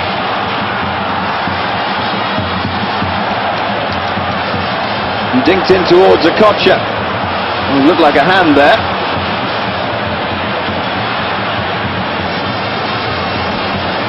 And now Laurent Meyer again. And Taribo West just stood in his way. Now there was obstruction. Yeah, only one thing in Taribo West's mind here. Laurent Meyer, he just keeps going down the right-hand side. Once he gets those that stride going, he'll push the ball, he'll chase it, and he normally gets there. But not when Taribo West comes flying across like that. Stop him in his tracks. A little bit of a delay as the ball is retrieved. We've got a brief glimpse there of Pierre Lachant, the coach of Cameroon. I wonder what's going through his mind now. 2-0 up and back to 2-2. Jeremy's throw, quickly and intelligently taken. There's a handball though from Ito. I mean, the long throws have been a weapon for both sides. Seen Jeremy putting in a lot of throws from this right-hand side. Tried to pick out Ito, who felt he was manhandled in the box. Don't forget, you can vote for your man of the match. I'd say it's a pretty difficult decision so far. Remember that we would go here to extra time and penalties were they needed. It was 28 minutes to sort it out in the 90. Man of the match is a pretty tough one actually. Whoever gets the winner. It's forward from Finidi. This is Agahoa. And now Kanu. Well, Kanu got to the byline, but there's absolutely no one attacking the ball.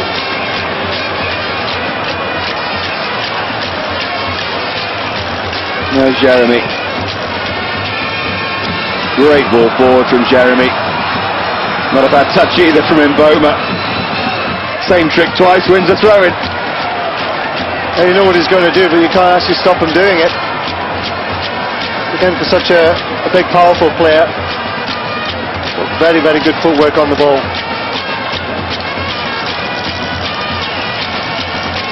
And it's just fantastic that it's 2-2 in a major final with 28 minutes to go. He even thinks of trying it. Jeremy again with a long throw. You get a feeling one of them's got to pay off. That's done for Cameroon throughout this tournament. Forward from Kanu.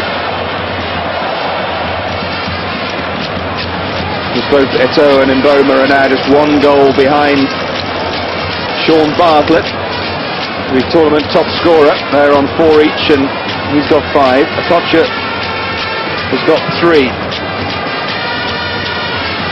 There's Alembe.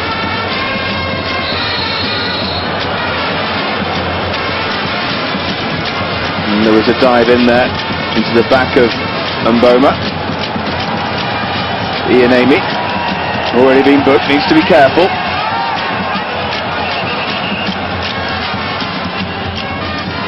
That's a clever little free kick by Cameroon. The shirt was being tugged there for sure. Now Jeremy. And it's a poor ball in.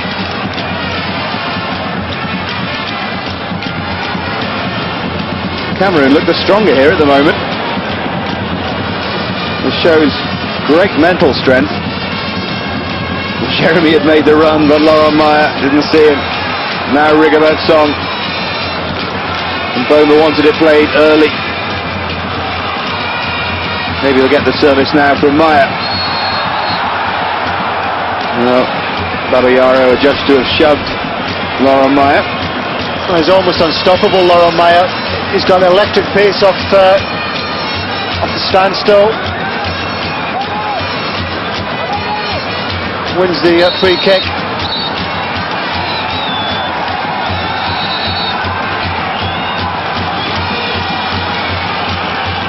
And again from the right side it'll be Jeremy.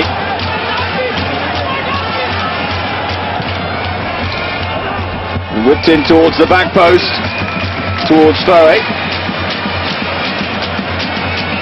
That was fairly deliberate. I think he was trying to head it back across goal.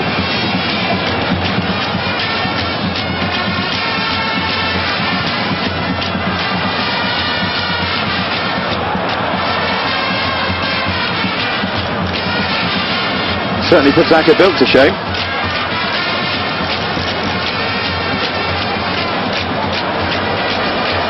Now Jeremy. Just too far in front of Laurent.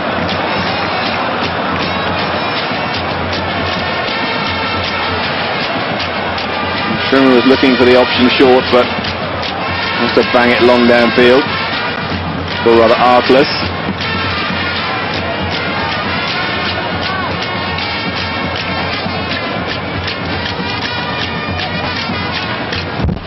It's wide open now, Trevor. Bonfrere knows that.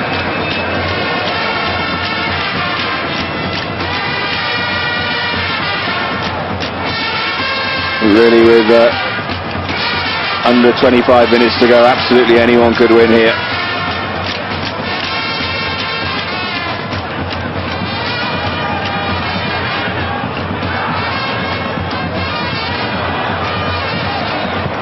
Still that suggestion of defensive frailty, but Nigeria passing their way out of trouble. Oh, the game's gone into a little bit of a lull, but even so, still some excellent qualities on show. The close control, the passing and the movement. It's all there. And was looking for Agahoa there. He's hardly had a touch since he came on. I think that's shown that Cameroon have done exceptionally well since the Okocha equaliser. They could have folded quite easily, 2-0 up, and then brought back to 2-2. Meyer brought down again by Babayaro. They have to book him soon. It's been a long time since Celestine Babayaro's had such an uncomfortable afternoon. If I were both mistaken, it was Adepoju. Could have been Babayaro. We're all having problems with him. Looks like Nigeria on the verge of making another substitution. It looked like Tijani Babangida. And I think the roar from the crowd suggests it may well be. But played in again by Jeremy, and what a dangerous ball, and Boma and Eto couldn't get on the end of it.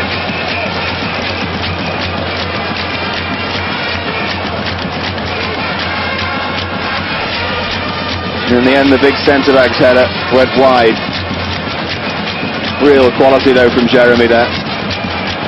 There was a lovely ball in. I think the Nigerian defence were... the Nigerian defence, sorry, just allowed that little space for Jeremy to knock that ball into.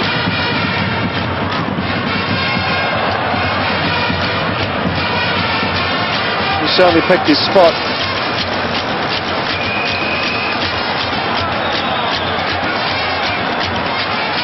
Agahoa wins the free kick. And it is going to be Babangida. And it's going to be Benidi to come off.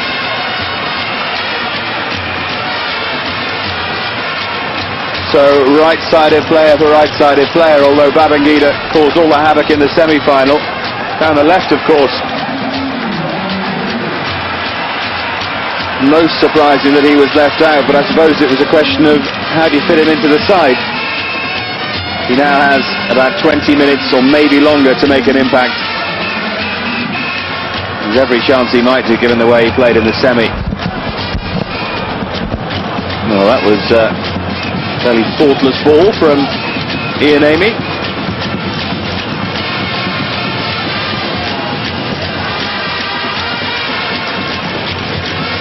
You just hope that they don't get nervous in the last 20 minutes, Trevor, and clam up again, both sides.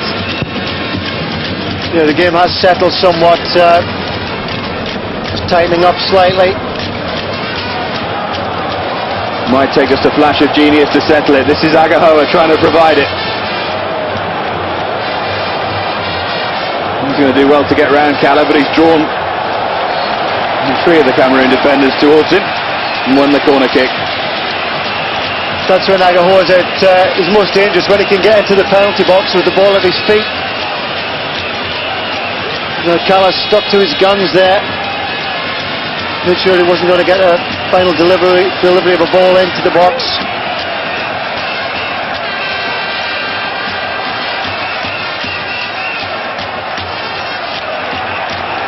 Babayaro's corner. Alioum comes very confidently, very efficiently. One thing that's been very disappointing has been the corners. Nigerian forwards, very static there, never looked a real threat to the Cameroon defence. Well, Murad Dami decides it was a free kick for the challenge on Eto'o. Crowd weren't too happy. You just wonder how much fatigue is setting in now. Intensely hot in Lagos.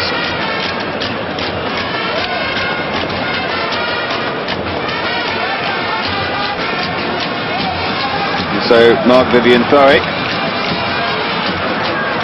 He's looking around for Jeremy, actually. Well, they're going to make the change. And Joseph Desiree Job will replace Samuel Eto'o. So Eto'o won't be the tournament's top scorer. He'll finish with 4. And Job, who's been pretty disappointing for me so far, gets a chance to cover himself in glory in the last 18 minutes. So Eto'o's done well, Trevor. Yeah, Eto'o's been excellent, absolutely superb. Couldn't have done any more than he's done. Very effective partnership with Mboma. Now Job gets the opportunity. Job was widely expected to be Mboma's partner throughout the championships. There's also Pearson Diafi, but he's been injured. But Eto'o has begun to make a name for himself in this tournament. At Real Madrid, on loan at Real Mallorca, was on the verge of going to Alaves as well. There might be a few clubs after Eto'o now. Looks pretty useful. There's Kanu, we know he's useful. And that's exceptional play. Nearly found its way through to Agahoa, but didn't get the final touch right.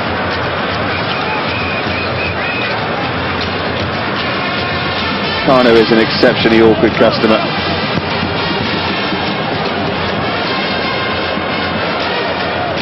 There's Jeremy, Maya.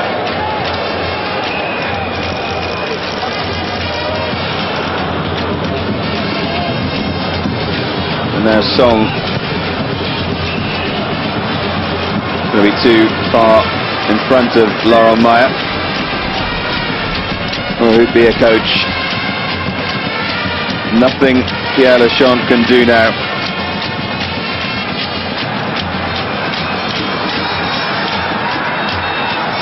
Babayaro.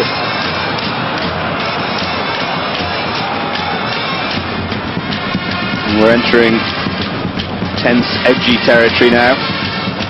Towards the end of the game, where one piece of brilliance or one mistake could decide it. And no one wants to make the mistake.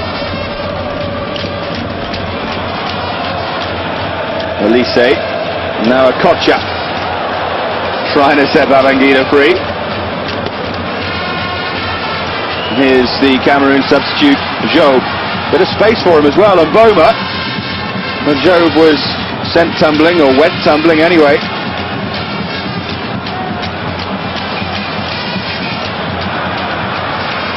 Agahoa.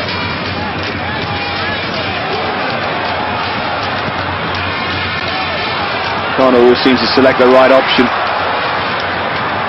That's Elise.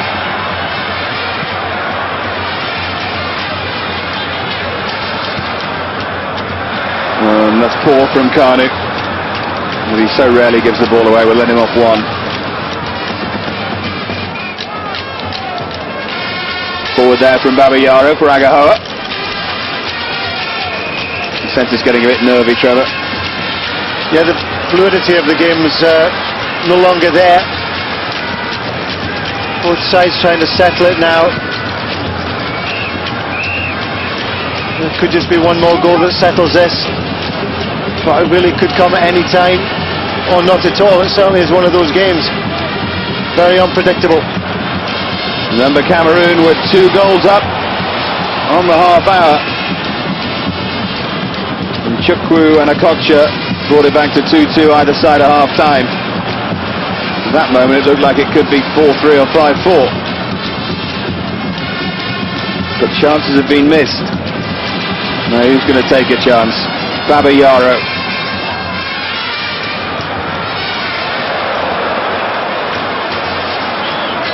Well, momentum lost there again. Babayaro had it on the left-hand side. Just would have liked to see him have a go at Jeremy, who was marking him. Just say the momentum was lost. He passed it back. Cameroon defence were in control then.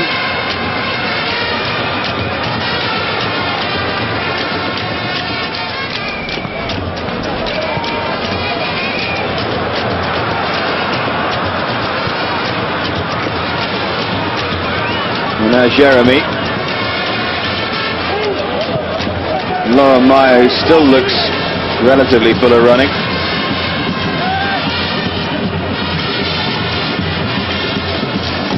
Now Foe.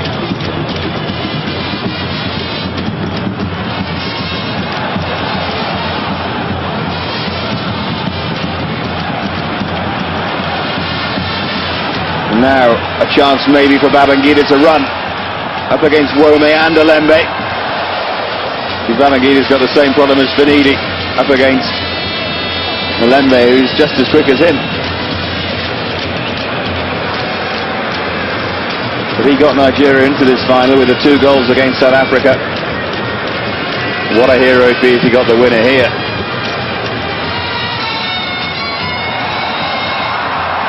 And now it's Mboma. Thought he was going to try one on his left foot there. Meyer makes the run for him. Still Mboma though. It was a great try from Mboma. A little drag back in there.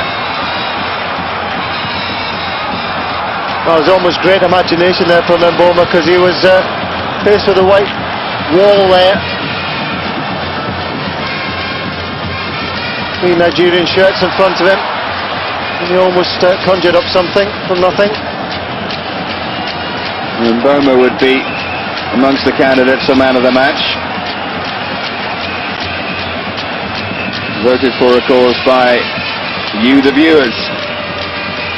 Not sure I'd know who to choose. There's Elise.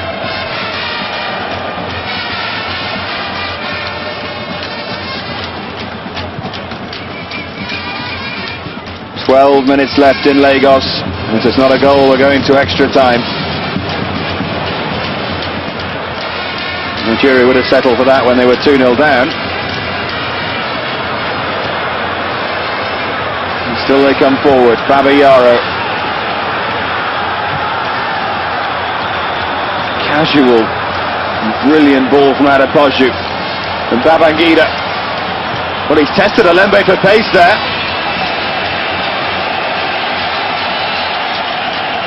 Well, maybe Alembe isn't the fastest man in the tournament.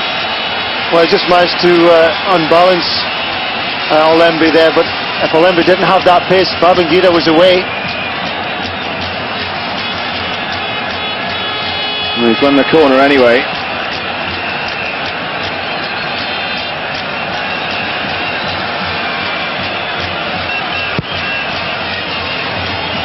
Well, Callow's rising, but Alioum's got there. Alioum's been impressive so far. Couldn't really do anything about either goal. Cameroon are dangerous on the break. Job was making a run through the middle. And again, it's Laurent Meyer who's brought down for the free kick. He's been absolutely tireless. Now Mboma! I thought for a second he was going to nestle in the top corner. He was on his wrong foot. Well, he fancies himself from outside the box, whether it be on his weaker foot, which that was. He'd have expected to hit the target. To see by his reaction there, he was a bit disappointed with his final effort. So we're into the last 10 minutes. I thought Agaho was in for a second. What a fairy tale it would be if he got the winner. Wonder how many somersaults he turned. Cameroon defence have looked after Agaho so far. Kept him out of the danger area. Kept him facing away from goal.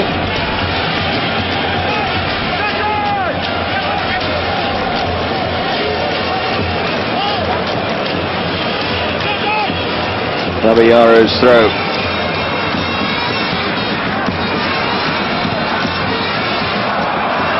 And here's Kanu. And Kanu adjudged to have been offside. He's looked a little tired throughout the tournament, Kanu, but he's looked excellent today.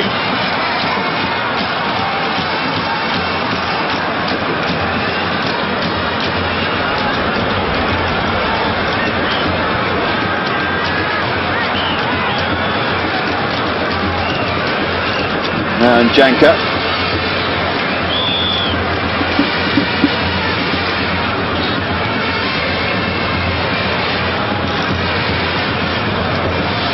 All these players, of course, will be returning to club football, and this 22 will be club football in Europe.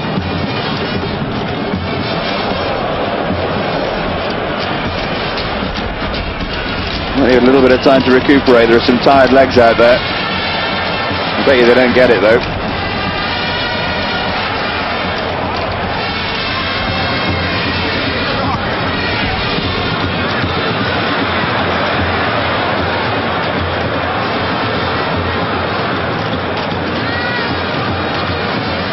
One player on the field who isn't European based is Agaho, who's at Esperance in Tunisia.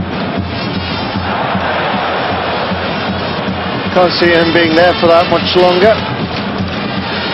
Agaho looks to have incredible ability for a man of only 18.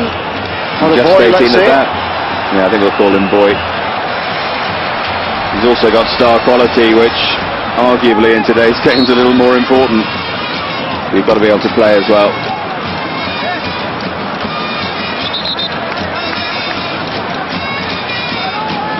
Very blatant trip on Adepoju.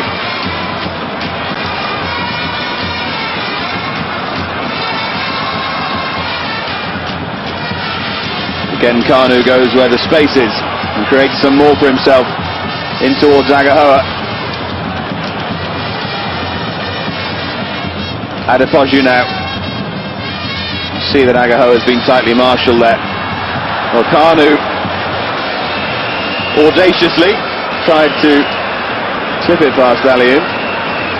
Typical Kanu, so unpredictable. He just toe poked the ball eventually, just trying to catch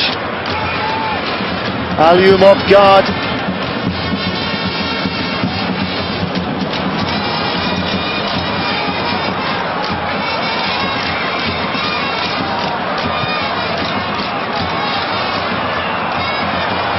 Forward there from Babayaro, looking for Agahoa.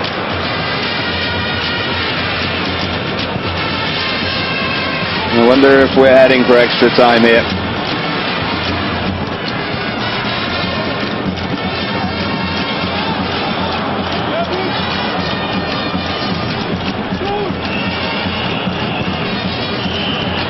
The ball from Alembe. Oh, his legs gave up on him there.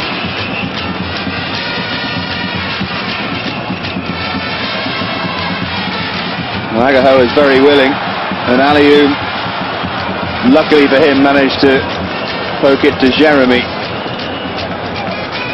And Kocha was loitering there, and he's capable of the spectacular if Aliou had been caught out of his goal.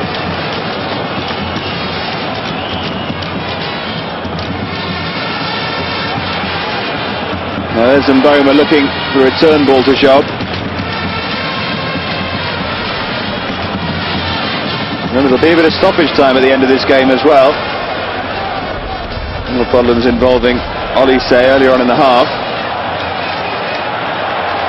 Babayaro battling away and eventually winning the free kick. Great competitive play there from Celestine Babayaro. Rigobert's Song determined to get a hold of the ball. Well, eventually gets a hold of Babayaro's leg instead. Certainly combative, Rigobert Song. Never argue that. With an effortless crossfield ball. Babangida. Now Olise. Rather scuffed this shot. Makes a big difference when he's back in the side. Sunday Olise had a bout of malaria, missed a couple of games in the tournament.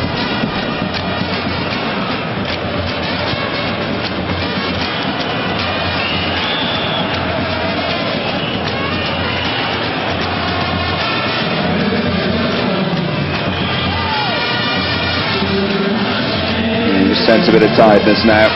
4 minutes to go. It's forward from Song. With the flag up for offside against Job.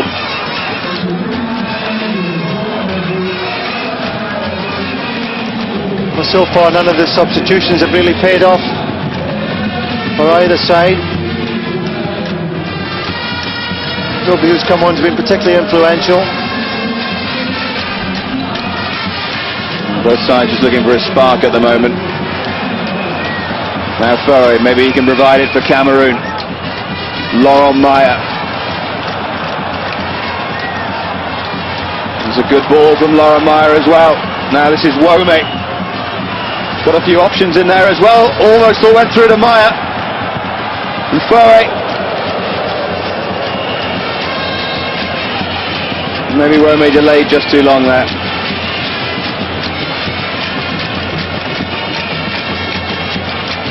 The clock ticks down.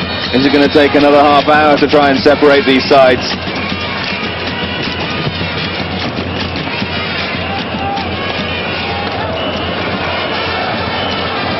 Little error there from Song. Well, that's good strong defending from Kala there. Well, for once Kanu made the wrong judgment, wrong decision in choice of pass. She doesn't do very often, though, has to be said. Let's give the ball back to Agahoa. Should have held on to it in the middle of the park.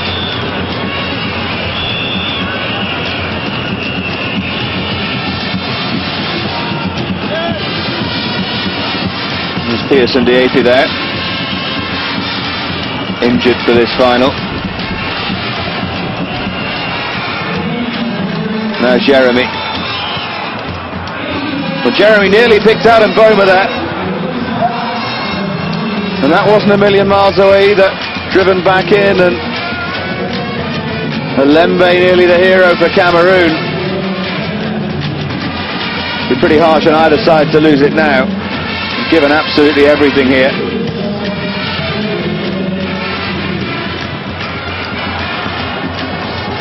The pace there from Agahoa. Matched by the strength of Kala. Needed to be strong there. Agahoa could just smell an opportunity there. Space here for Joseph Desiree Job. Can he pick out Mboma? Meyer's in there as well. Tried to be far too clever though.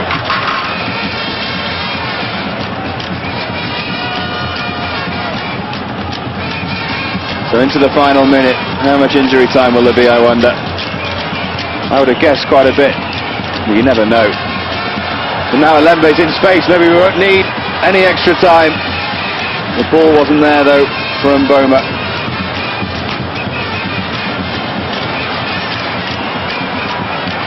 It's hard to say that either side has shaded it. It's been very close. Cameroon's first half. The first half of the second half belongs to Nigeria. And it's been pretty even since then. I have been impressed with the way that Cameroon didn't fold, came straight back at Nigeria after the equaliser. You know, both sides deserve a lot of credit. Really, you couldn't argue with whoever wins this one. Two deserving teams, really. It's been quite a story so far. And still the band plays on.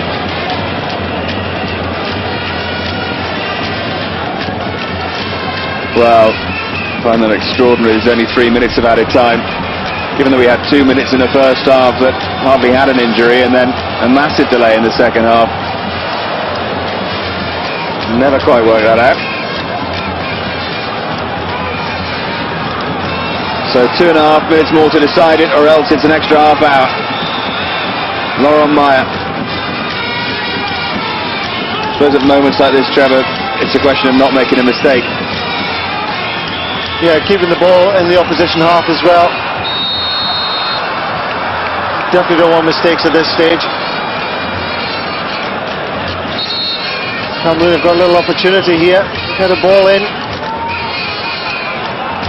Podju is leaning on Rigobert's song there.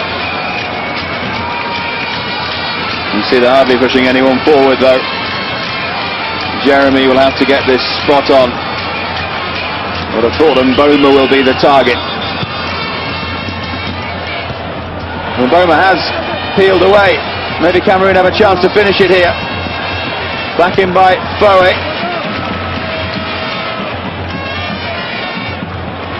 Now Agahoa sets up on a run. Babangida's gone to the left as well. Kano has the ability to find either of them. Agahoa's had to pull out far too wide right, surely. Lembe closed him down. No one could quite time their run right there for Kanu. Well, Janka has said something. The first Cameroon player to be booked. Two Nigerians, Elise and Ian Amy, been shown the yellow card as well.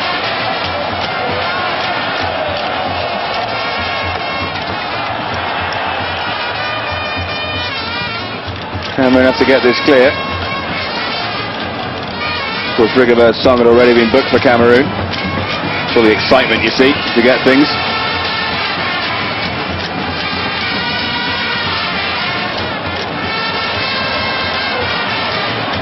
Maybe one last attack here.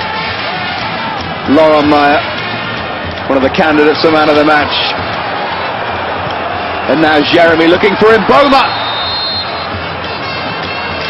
Eventually it was Job on the end of it. And there was that flag up against him. Yeah, it's a good decision as well, only just. Yeah, a little bit silly there, Job. He could see that he was running into an offside position, didn't allow Jeremy time to get the cross in. And there is the final whistle from Mourad Dami of Tunisia. And it's going to need an extra half hour. No golden goal. Extra time and penalties if it's still level. The Cameroon were 2-0 up, but it's finished 2-2 in Lagos.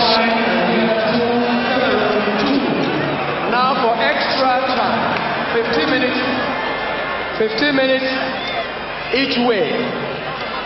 In the event of a tie, after the extra time, penalty kicks will be taken to determine the winner.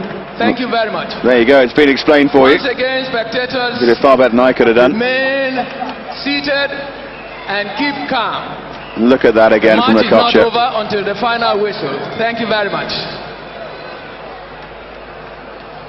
It was a lovely way to draw level. That's the goal that takes this cup final into extra time.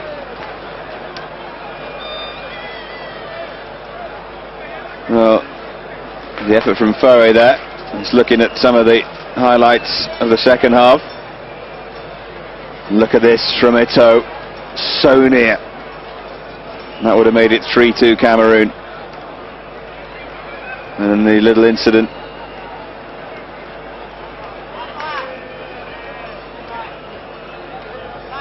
Yeah, there's been things going on all the way through the game. That was one of the, in fact, the only unsavoury incident during that 90 minutes. It's been played in a pretty good spirit. And Taribo West was lucky there. I'm not sure that's a highlight, but there you go. For those who enjoy watching goalkeepers' catches, it was a real classic. And so, time for the coaches to have a chat and for tired muscles to be revived, for the crowd to get themselves ready for an extra half hour in Lagos. Nigeria beats Senegal in extra time in the quarter-final. Third place playoff went to extra time and penalties as well, and South Africa winning that. And now the final itself.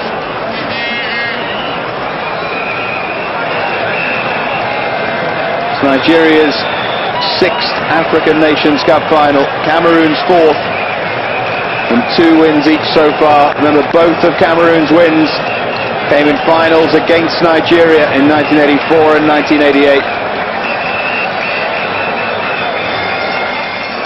Nigeria last won it in 1994, didn't compete in either of the last 2 Nations Cups. And can they find it within them to win in front of their home supporters here? I suppose you can argue that their unbeaten home record stays intact if you only count up to 90 minutes.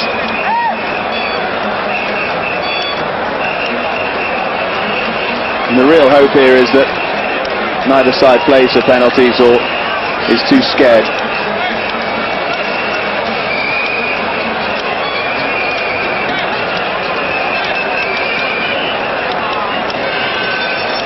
And we're coming up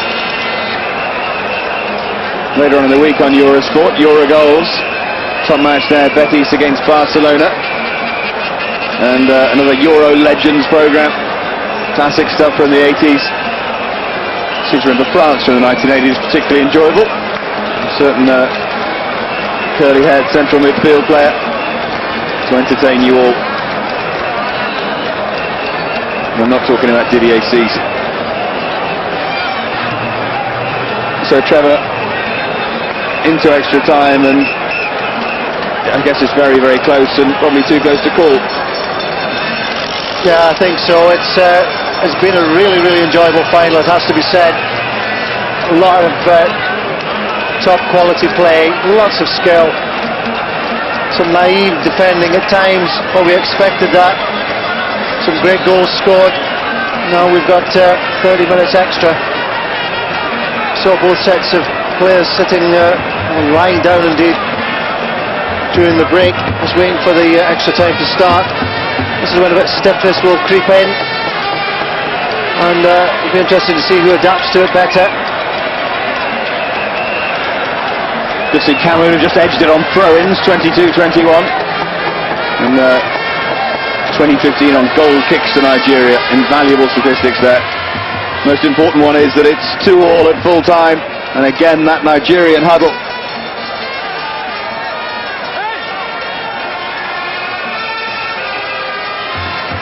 And can they inspire themselves to win it? We thought the momentum was with them,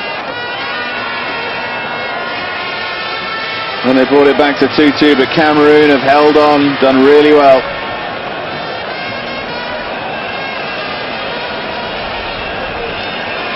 And a small pocket of Cameroon fans preparing themselves for extra time. You see the sweat on the referee as well.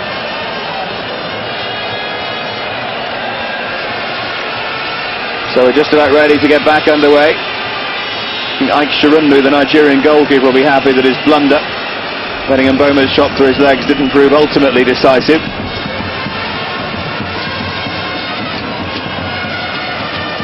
I know it's an old cliche, but is it a question now of who wants it more? Well, I don't think there'll be much between the two. I think they both really do want this, and it's going to be a bit of skill, or maybe just one lapse in defence. It can make all the difference. Huge prize to play for these two sides. Let's hope he doesn't go to penalties. It's always a really poor way of deciding things. Here's a Lembe. His space is going to open up for the likes of him now. He's still got the legs to use it. Lembe again, and Job trying to take it forward.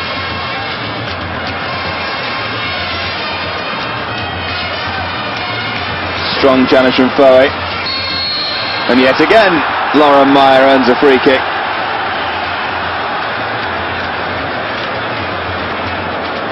He's right up there with the candidates for man of the match. I wouldn't argue with that sentiment. He's been outstanding, Lauren Meyer, on the right-hand side.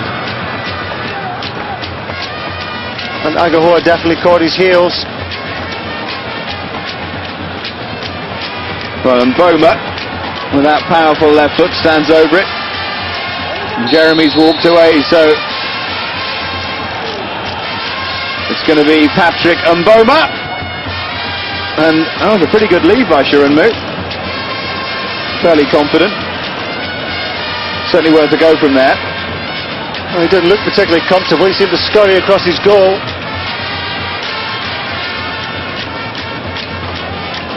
Wasn't the most well-hit free kick from Mboma. He's certainly capable of better, as he showed against the Ivory Coast.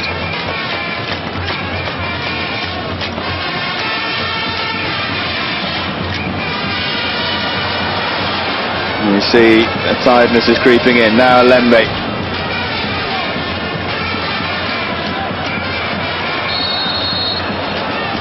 Agahoa brought down by Wome. At least adjudged to have been brought down. Got great body strength, Wome, even at this stage of the game. And Raymond Caller's going to have to come off. Centre back for Cameroon, and it's Lucien Matomo of Saint-Etienne to replace him.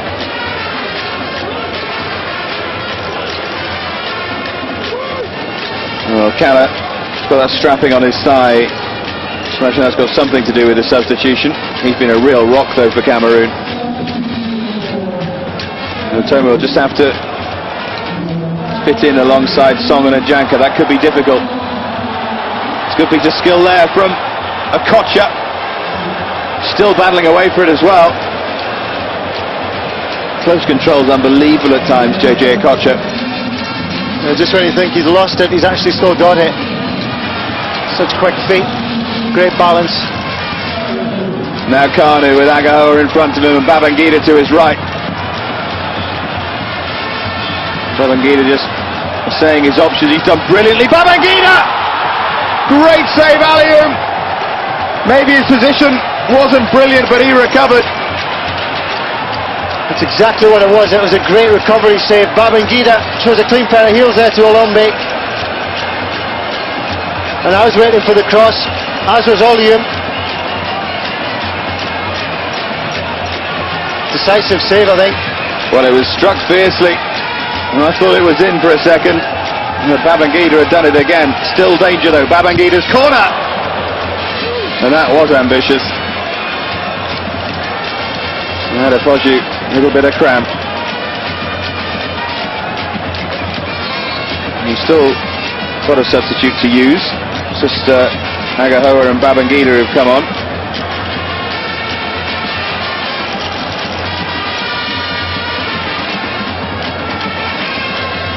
And there's Joe Bonfrere. And just telling someone to warm up. Adepoju has run tirelessly.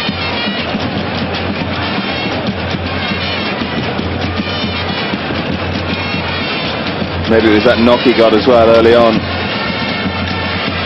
He didn't hold back with that attempted volley, put everything into it, and maybe the twisting.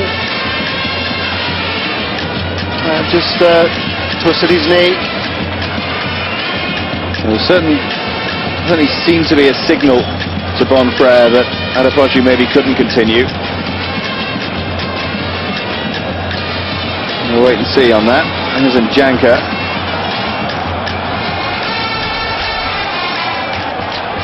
And now Joseph Desire Job.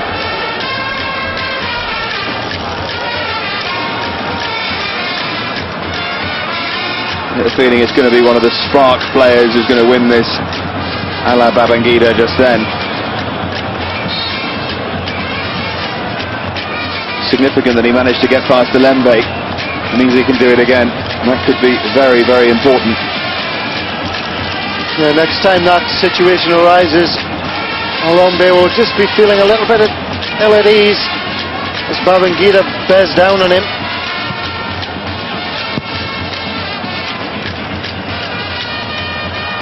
There's a blatant nudge in the back on Kanu. Again, he provides this awkward threat. Very hard to defend against. Well, Victor Ikpeba is going to replace Adepoju. That's an attacking move. Whether that means that Kanu will drop back a little more into the midfield, or whether Ikpeba will play in the midfield, to wait and see. Ikpeba having fallen out with the coach and been dropped from the side. We're talking about the script being written for Agahoa, maybe it's written for Victor Ikpeba. Well, surely he's not going to try one from here. He did Sunday, Elise. And played in dangerously. And now Babangida. Well, appeals for handball, but lucky to have that given.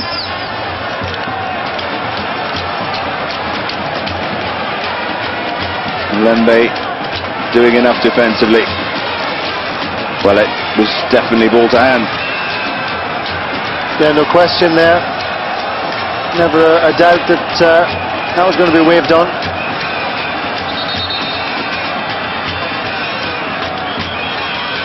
It'll be JJ Okocha with a long throw. Kanu's starting to look very tired. But they've used their substitutes now, Nigeria. Good leap there from Njanka.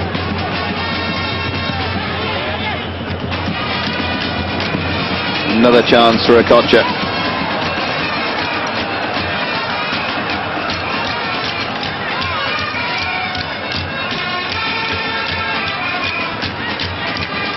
And Babayaro.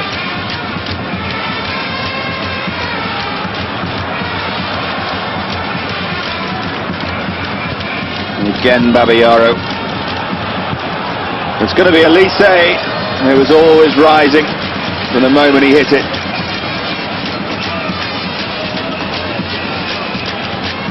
And his shots from long range are a real weapon though for Nigeria, and it's worth a crack from him.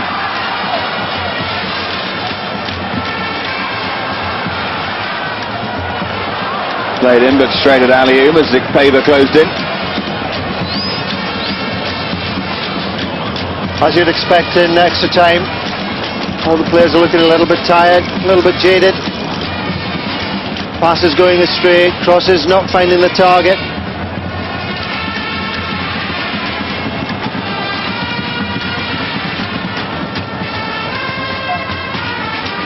Song's header there.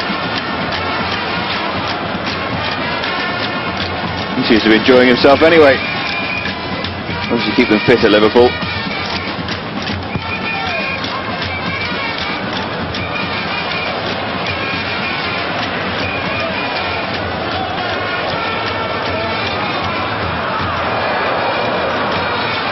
Just ran away there from Babangida. They seem to be looking towards him down that right-hand side. Sense the threat may come from there.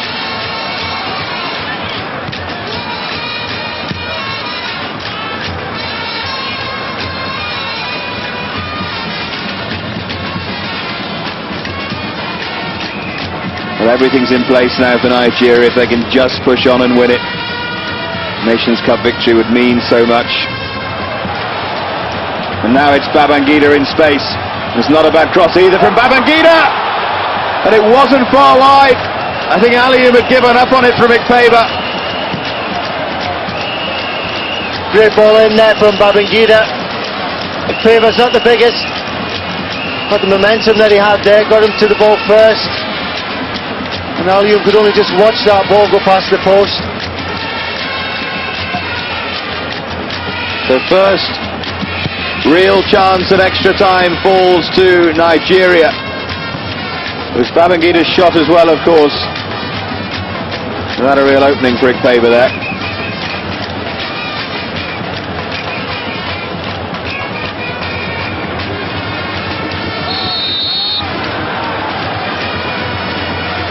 Well, it's definitely Nigeria who are looking more likely. Cameroon haven't got into any sort of rhythm yet in this first period of extra time.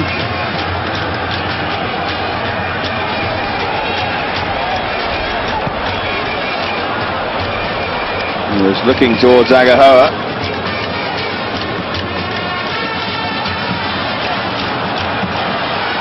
Maybe Cameroon finding their rhythm. Ball forward from Mitomo. That's Jeremy's cross. And that's Shirunmu's throw. And they are looking to Babangida.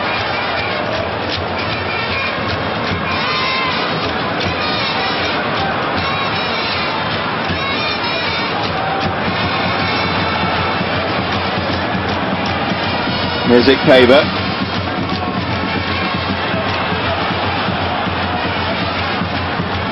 Forward from Elise towards Kanu. You wouldn't know it was extra time in the final, would you? Juggling act from Rigobert Song. He's annoyed and frustrated with himself. He knew he made the wrong decision there, Rigobert Song. I don't think he intentionally wanted to be clever, but the ball seemed to just pop up, but he started juggling with it. Instead of being away to safety, gives Nigeria a corner. Corner for nothing, really. Corner for Babangida to try and weave some magic from. And that time, the header clear. I'd still love to be in one of those Liverpool training sessions and hear what Phil Thompson says to Rigobert Song. He's tearing his hair out, I would have thought. Well, Babangida's done brilliantly there, but just out of play.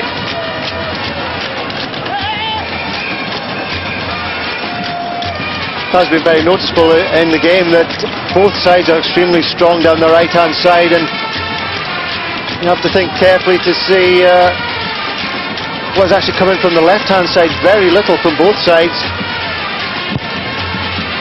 Caught a glimpse of our friend the Luke player there, the George Formby of the African Nations Cup. Now look at the pace there from Job. Got a bit of competition today though, hasn't he? A couple of guitarists in there as well.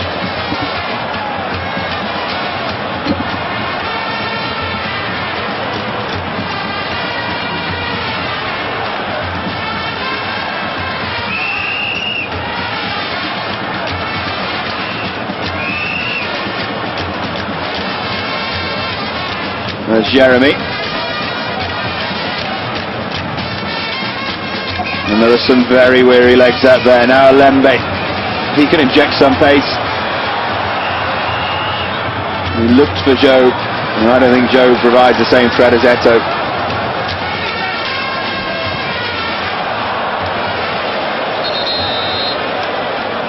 He just doesn't seem to have that edge to his game, Job.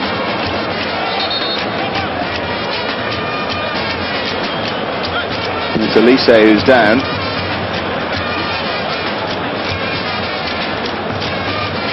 At this point in the game, it's weariness more than anything. Yeah, it really is. It's been a very well fought game, very competitive, as you would expect for this level of competition.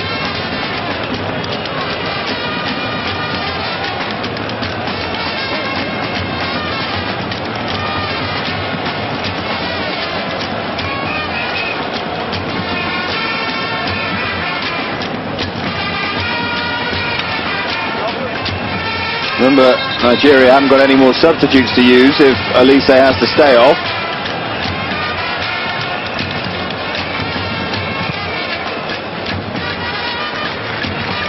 Oh, they're sportingly picking possession back.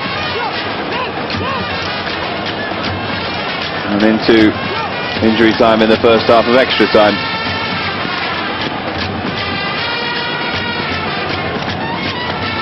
Nigeria have certainly looked the likelier in this first period.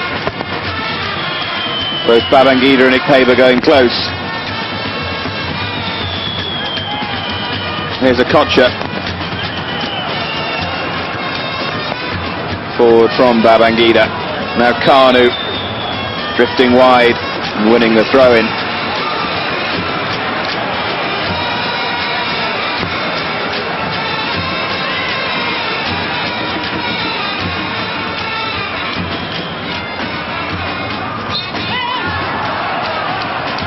Cameroon's ball. Paver felt he should have had a free kick there. And that's the end of the first period of extra time. And you'd say on possession and chances advantage Nigeria, but still 2-all.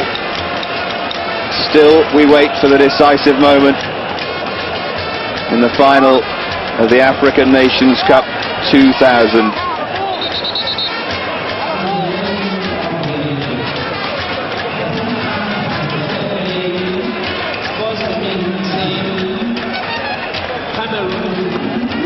Well, it's supposed to be a straight changeover in extra time.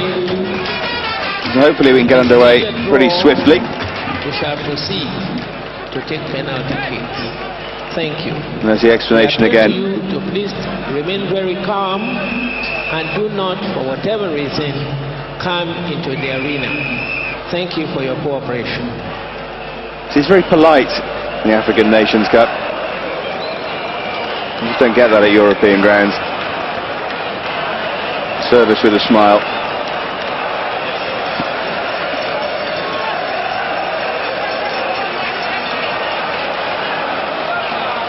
And Nigeria's turn to get us underway.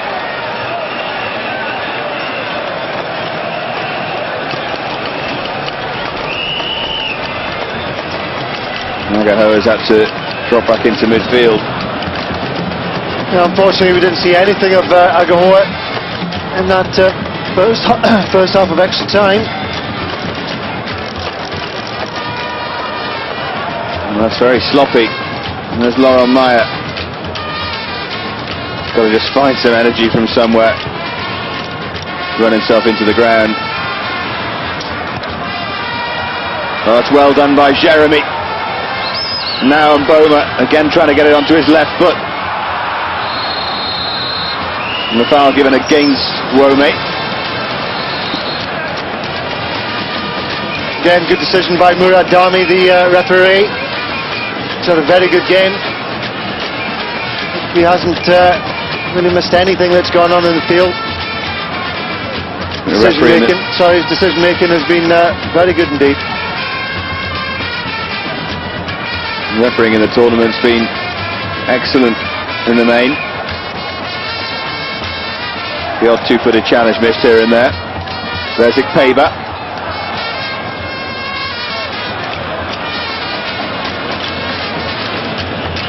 And Maya can bring it clear. And the mistakes are really slipping in now, as you'd expect.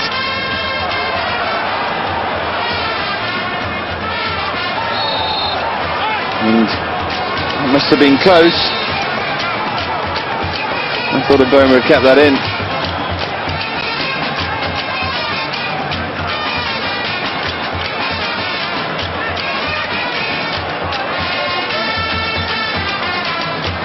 It's going to be Babayaro with the throw. We're creeping closer and closer to penalties here.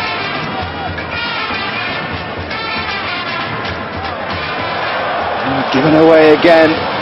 And it's who's going to take advantage of these mistakes. That was Alembe. He in turn gives possession back. Now there's going to be a gap for Babangida to run into. Bowe's trying to get back. Managed to put Babangida off temporarily. Kocha. And Agahoa. Now Kanu. She's looking dangerous here. But they wanted perfection. And one pass too many. Best little sequence of play we've seen for a while. Particularly when you got Kanu on the ball in the box like that, you think something's going to happen. And it almost did. Kanu always seems so wonderfully aware of what's going on around him.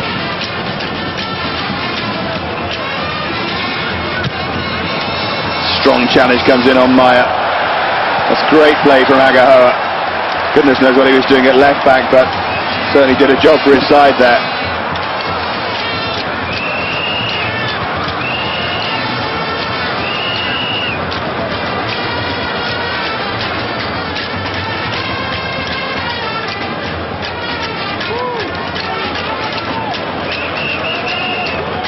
Not too much inspiration out there. That's quite laboured now, and looking for that little bit of magic. Hopefully the decisive goal would come from magic rather than a mistake. As the players become more and more tired, mistakes become more likely. It's always the hope that you express, but unfortunately it doesn't happen too often like that.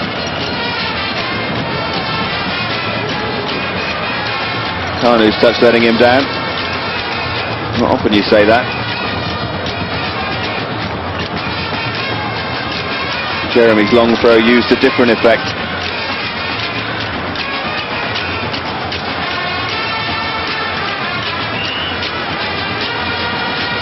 Here's a Lembe.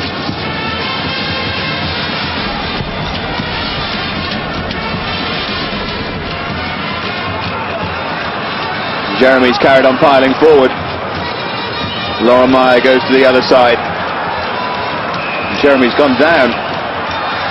But still, this is Mboma, who nearly got through. Meyer still might. Not going to test Shirunmu from there. It was just a split second when it looked as if Mboma was through there.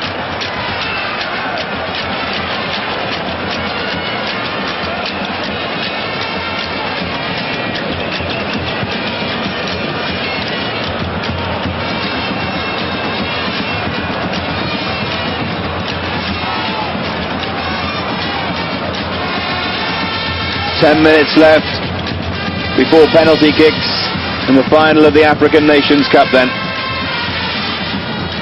Ball forward from Babangida, who goes for the return and gets there.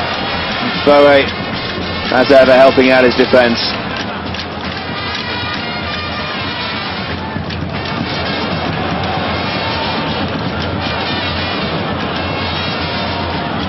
Now Agahoa. Tabor's found a little bit of space here. Nigeria have a corner. Good play from the two substitutes, Agahoa and Ikpeba there.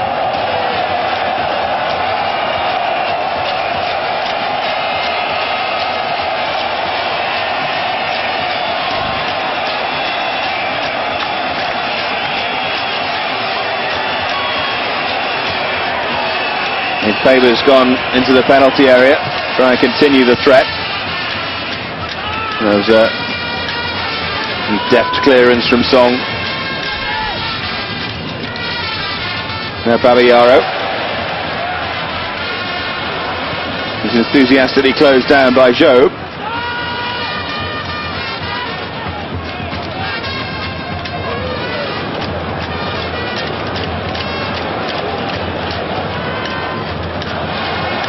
It's a very intelligent ball forward. Was it kept in? No, Ikpeba couldn't quite get there.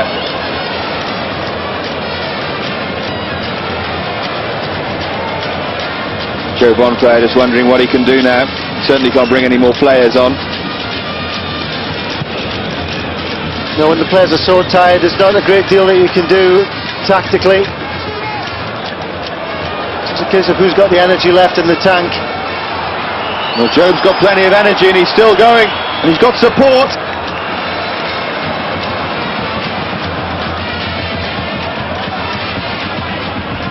There's Agahoa.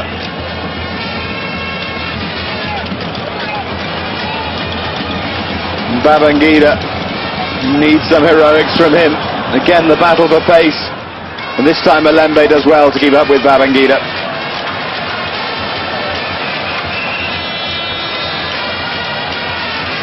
You have to think it's going to be Babangida who's going to produce something. It's definitely been the most lively in the period of extra time that we've seen.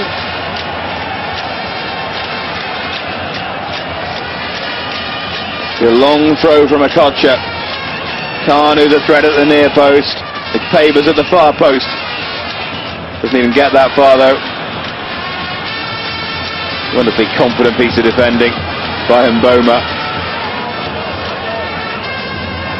It's a good touch from Mboma as well, but went too far in front of him. He didn't have the legs to chase it. He's another who's had an exceptional game.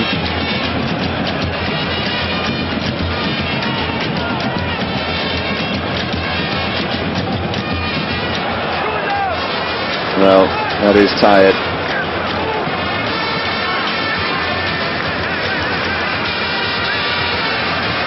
So there'll be plenty of club managers dotted about who are delighted this has gone to extra time.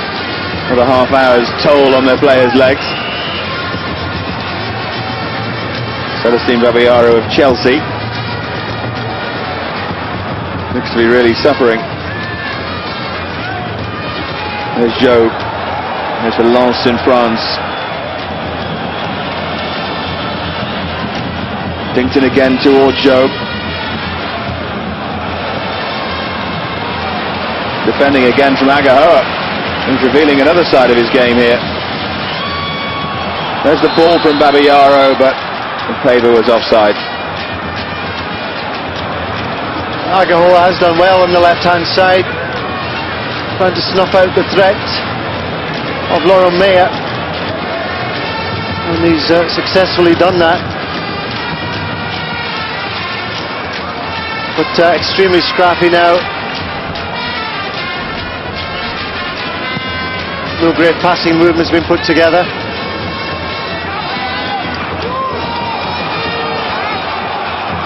There's Babayaro who can clear.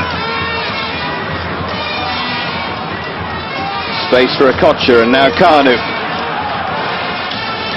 Strangely shuffling gait of his, Kanu. And Babagida's got round his man. And he's earned the throw-in. Good challenge by a very tired-looking Nchanka. Only 5 minutes to go now in extra time in the Nations Cup final. Who will it be?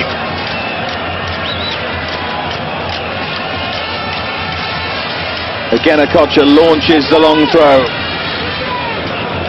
Again, though, it's cleared away. And Maya's making a break here. I'm not sure he's got the legs, though. It was Babayaro's challenge. Would it be fitting if it was Maya who scored the winning goal?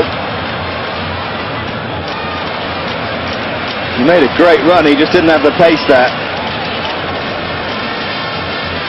Yeah, it looked promising for a moment, but there was an awful long way to go to goal when Maya took up possession of the ball.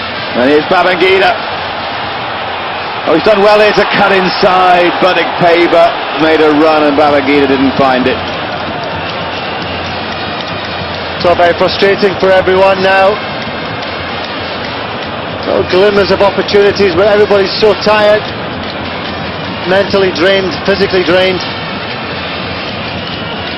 Of course, if it does go to penalties, those who are taking the penalties need to be tuned into that as well. Now Jeremy. Can someone produce here and win it?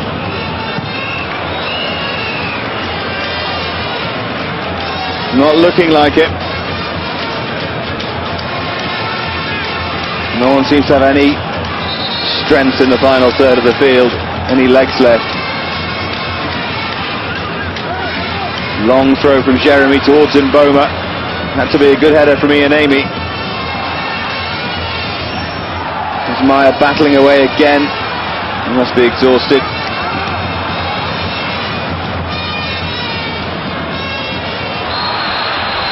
There's a rather crude foul. Kanu's so good at winning fouls in that position, though. Such an awkward customer. Such a big physique. I think lanky's the word. Difficult to deal with, and he wins the free kick, takes the pressure off the Nigerian defence.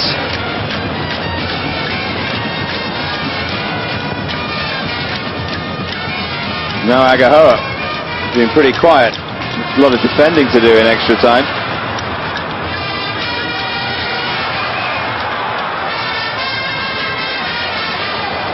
It's Paver, dispossessed. Well, that's just an obvious trip from Elise.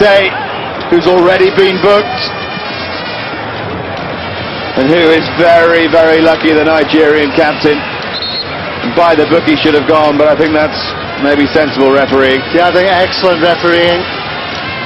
Murad Dami, I'm sure he was thinking about going for the yellow card and thought it through quickly, because this game certainly doesn't deserve anybody to leave the field. Taking the tiredness into account as well, I think a proper decision was reached there. And so if he doesn't score the winning penalty, he'll raise a few eyebrows. Forward from Song. Feature there was that Song was almost too tired to complain, which isn't like him. Challenge there from Elise. Now maybe Babangida in the last minute. 6 Cameroon defenders with him though.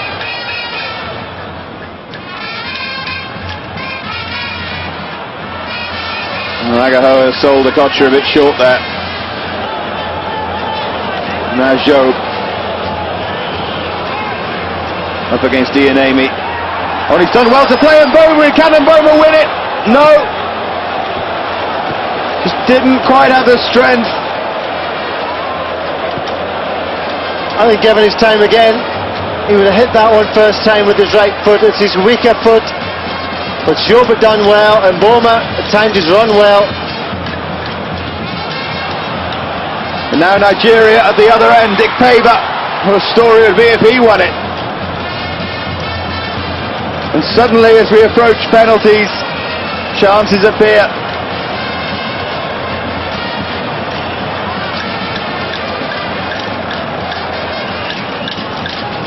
Into injury time, in extra time. Surely there can't be much time left. Well, it's going to go to penalties, the 22nd Nations Cup. No one's managed to win it in 120 minutes of football. So the players need to refocus their minds and prepare for agony.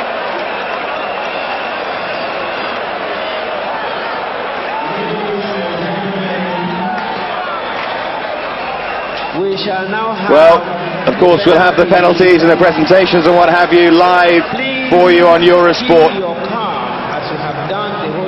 Another look at JJ Okocha and his goal, and we'll be back for penalties straight after the break.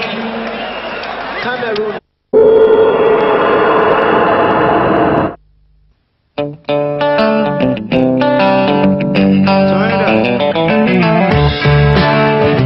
Lagos, we don't look too much closer to actually starting penalty kicks to decide this African Nations Cup. There's lots of weary legs out there, as we saw in extra time. We'll have the lists been handed to the referee already? I have to hope so, and so we can get on with it. There's an awful lot of tension around the stadium here. 40,000 capacity, I reckon there are a few more in than that. And so many of the Nigerians feel it was their destiny to win back this Nations Cup. It's done so much to harmonise the country. Over 200 different spoken languages in Nigeria. And they've all come together behind the Super Eagles.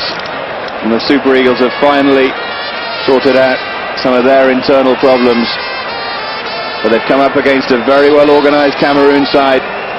They went 2 goals to 0 down Nigeria, and back to 2-2, and since then no one's been able to break the deadlock. I'm sure that Trevor Stevens been in this situation before as a player. So what's going through your mind? Well, you don't look forward to it, certainly. The occasion that most people will be aware of is Stuart Pearce, Chris Waddle, 1990 penalty misses in the World Cup. I think I was next one up if we hadn't have lost it against Germany at penalties. I'll tell you what, it's nerve-wracking. Wouldn't wish that on anybody. But as these players are going to have to face it, not only are they having to face it, they have to face it with tired limbs tired minds as well. And there really is just so much to gain but so much to lose if you're picked to take one of the penalties. You think there's an advantage for Nigeria being at home here? Not particularly, I wouldn't have thought so. It's really every man for themselves now. It's who keeps the cool, which goalkeeper as well can produce the heroics. Certainly gives the Nigerian goalkeeper Ike Shirunmu a chance to redeem himself. He let that Mboma shot through his legs. And now he could be villain turned hero. It must be great being a goalkeeper at a penalty shootout, because you've really got nothing to lose unless you let an obvious soft penalty in. Just thinking of Sepp Maier and Panenka then. I suppose it's not always great to be a goalkeeper in a penalty shootout, but normally nothing to lose. And there's those invaluable goal kick and throw in stats again. 2-2 it finished. Itu and Mboma for Cameroon, 2-0 up. And then Chukwu and Okocha with a brilliant strike, making it 2-2. And we thought there'd be more goals, but it proved there weren't. Babangida and Ikpeba probably came the closest. Eto'o hit the post as well for Cameroon. And now it's down to 5 penalty kicks. By the way, Sean Bartlett confirmed as the top scorer in the tournament with 5 goals. And Mboma and Eto'o with 4 each behind him. That's all irrelevant now. And someone's going to make a hero of themselves. And someone is going to have a pretty bad old evening as well. Well, going back in history, the legendary Nations Cup final, the penalty shootout went to 11-10. And Ghana won it. I don't think we could cope with that. No, I don't know what the delay is, but hopefully we'll be getting going soon. Have to hand lists over to the referee, and it looks like we're ready to start.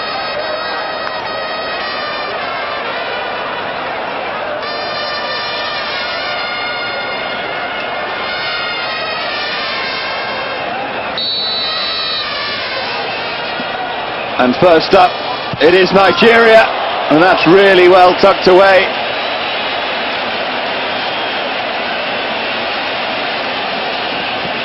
And JJ Okocha, brilliantly done. Yeah, excellent penalty by JJ Okocha, getting the proceedings underway. Alioum went the right way, of course. The accuracy and the power behind that sufficient to take it into the net. So now it's Ike Shirunmu's turn.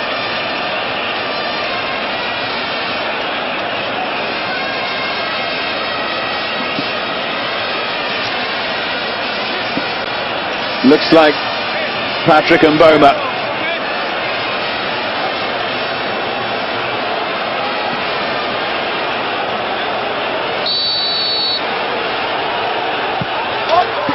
Excellent penalty again. Shirunmu going the right way, but right in the corner. Yeah, mission accomplished there for Patrick Mboma. And again, goalkeeper's chosen the right side. So the tension increases and increases. 1-1 on penalties.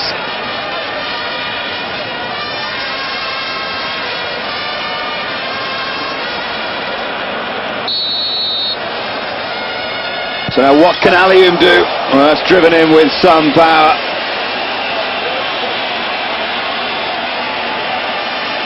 (2-1) to Nigeria. Yeah, another well-hit penalty.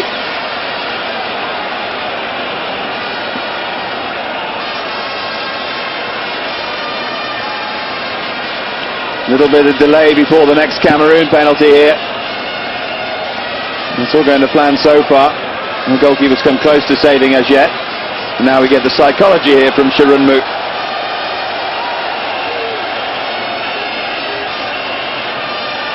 And it's Pierre Wome to take for Cameroon. The referee, Murad Dami, is telling Shiramu to get back on his line. All these mind games always go on during penalty shootouts. Wome must block all of that out, and it looks like he's going to blast it here. So it's Wome against Shiramu. Oh, excellently tucked away by Wome. Yeah, Wome was excellent in the game, and that was an excellent penalty to add to his performance. That, in fact, I think you'd have to say was the best penalty so far. Side-footed but drilled. Quality of penalties so far has been excellent. Lots of pressure on these players. And he showed all his experience there. Yeah, Wome. It's going to be Kanu now, loping forward. Oh, and Alium's joining in with the psychology now, telling him to put the ball on the spot. Should be interesting. Kanu always does things with a touch of style. And what styles they're going to choose. Yeah. You can't really imagine him blasting it. He might well try and roll it somewhere. We'll see. Kanu against Alium. And Alium saved it! First blood to Cameroon in the penalty shootout. Kanu, so often the hero for Nigeria, the African Footballer of the Year, misses. Yeah, he's fairly distraught about it as well. Threw himself to the ground. As soon as Alium got his hands firmly to that ball. Seemed to be quite a dramatic movement, I must say, from Alium. Jumped forward off the line as Kanu stepped forward. Of course, the goalkeepers can move along the line but not come off it. Kanu might say that Alium definitely moved well before he struck the ball.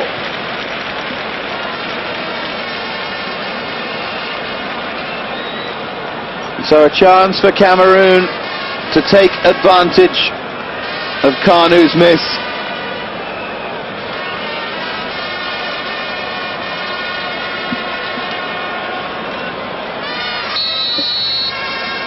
Can Shirunmu get Nigeria back into it? This is Jeremy! And driven in by Jeremy. 3-2 to Cameroon. Well, no holding back there from Jeremy. He wasn't trying to be clever, just wanted to make a good contact, and certainly did that. And so, the next penalty is really, really important.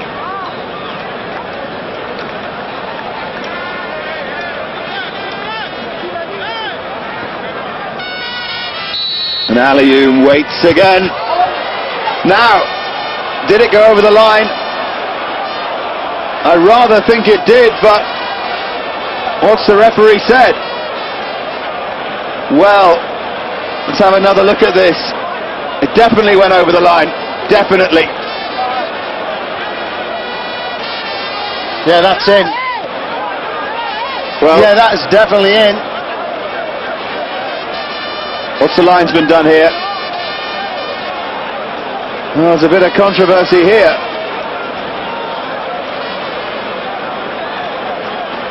Well, it's been given on the screen. So Mark Vivian Foe. And for Cameroon, oh, and he's missed! Would you believe he's missed the target?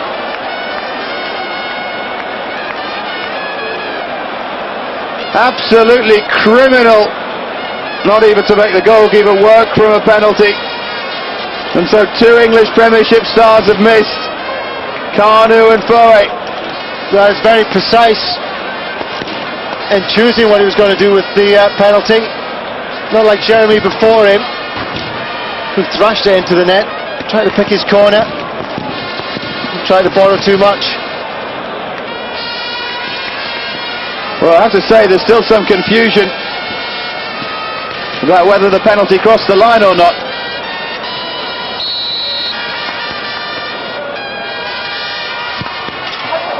Well, now it's 3-3.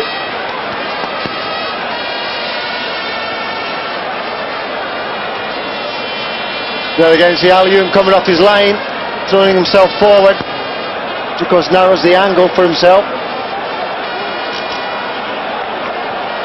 There certainly does seem to be some confusion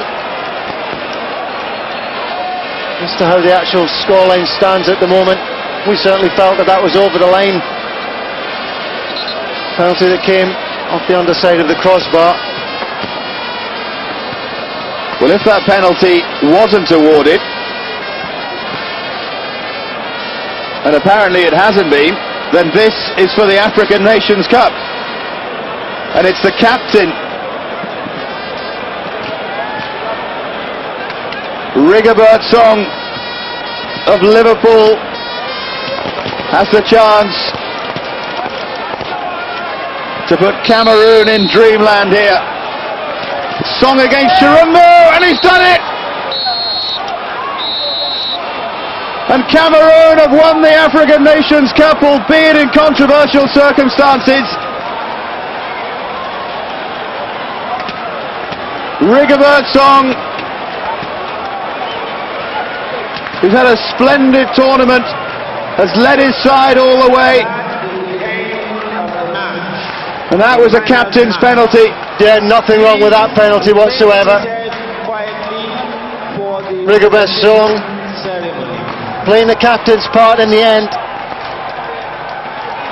But I would have to say that Nigeria must be wondering about that penalty. The fourth penalty it was for them. Certainly seemed to cross the line as far as I was concerned. That's not been given. It's a shame it has to end like this, and no one, as they always say, deserves to lose. But Cameroon it is who win it on penalties.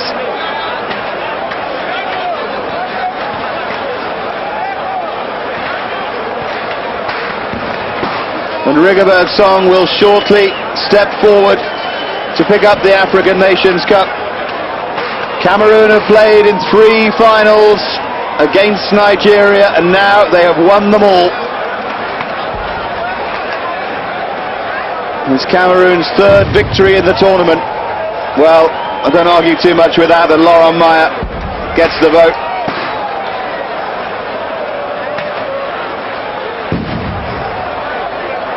We now have another look at the penalties. There's a save from Aliou. And that, for me, went over the line. The linesman got it wrong, but doesn't matter now. And that's the decisive penalty from Rigobert Song. What a memory to take back to Merseyside for him.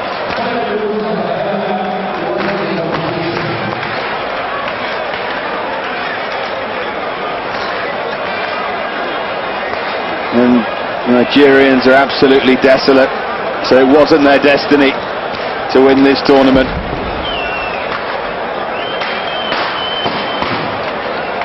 Well, I must say that don't want to make too much of it. I really do have to comment on that penalty. The linesman is there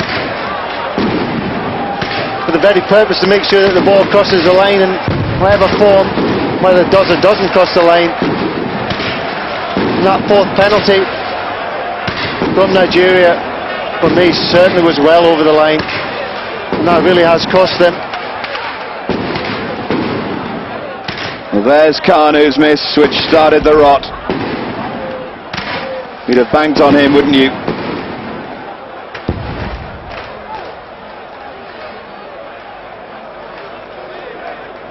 And real power there from Jeremy. And that is what we're talking about. And if you look at it from that angle, it was over the line. I don't think there's any question. But it didn't count. And that's desperate for Nigeria. So Foe's miss.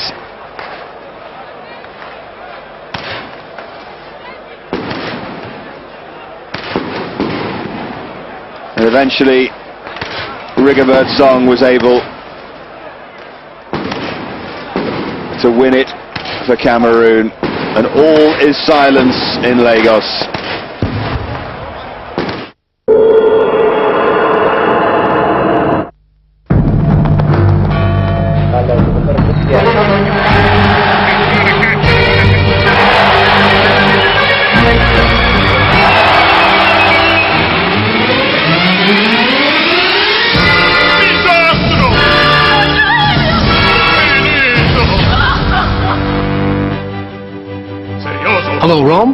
This is Bob Mullins from GE Insight, Milwaukee. We're monitoring your MRI machine and we think you might have a problem. Doctors depend on the GE MRI to make critical decisions. That's why GE monitors 13,000 medical machines from around the world 24 hours a day. So advanced GE medical technology is always ready. È tutto a posto.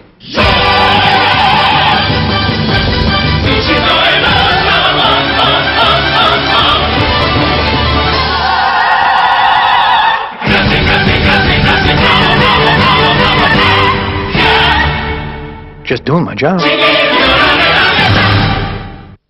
It's a pleasure to meet you, Mr. Sting. Big fans of Dune. We're here to show you how to drive traffic to sting.compact.com by tapping into the equity of your Stingness. How? Quality merchandise. Like the brand new day alarm clock. It's my head. If you want to send somebody a message in the bottle, this is what you need. How romantic is that? It's a Sting Jell-O mold. What do you think of that? The brand new day toaster emblazons your face right on anything you stick in here. Toast, bagels, doesn't matter. From the acclaimed director of The Shawshank Redemption, take my hand, boss, comes an extraordinary motion picture event. What did you just do to me? Tom Hanks. On the day of my judgment, when I stand before God, what am I going to say? The Green Mile.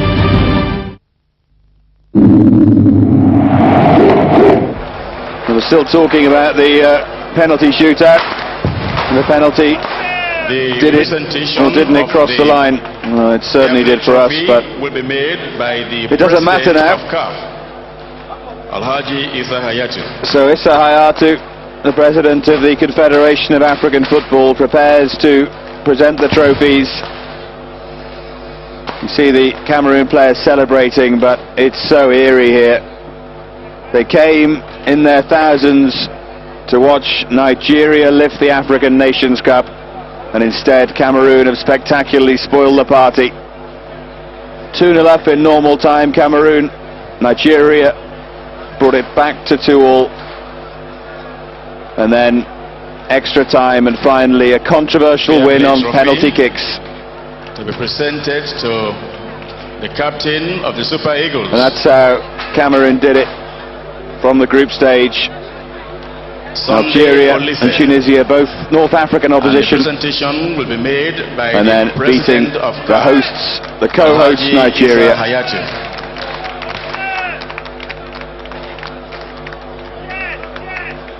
And Sunday Elise doesn't really want to go and pick up the losers trophy. Not to surge on the page. Please He's remain desperate. where you are. And a lot of the fans being encouraged not to come on the pitch, but a lot of the fans have already gone home. And what a dreadful shame. Sunday Elise in tears. But he has to pick up the losers trophy after they lost on penalty kicks to Cameroon. And the unwelcome pictures that'll probably be front page news in Nigeria, and the inquest will begin. Nigeria provided so many thrills in this tournament. And there's a cheer for Sunday Elise, who recovered from malaria, to come back and play in this tournament. But it's not the ending that he wanted, or you suspect the organisers wanted as well. And it'll be left to Rigobert Song, the captain of Cameroon, to come forward and accept the African Nations Cup. The man who scored the winning penalty. Been an outstanding performer as well, Rigobert Song. But there's a really strange atmosphere about these celebrations. Cameroon players going wild, and nothing but silence around the ground. And Pierre Lechantre joining in the celebrations, adding a touch of French style to the dancing. Certainly what he'll think anyway. A great coaching achievement by him. It's a shame, Trevor, that it has to end like this in silence. Yes, certain degree of anticlimax. Unfortunately, Cameroon have done superbly well. Bit of a disappointing end as far as the penalty incident is concerned.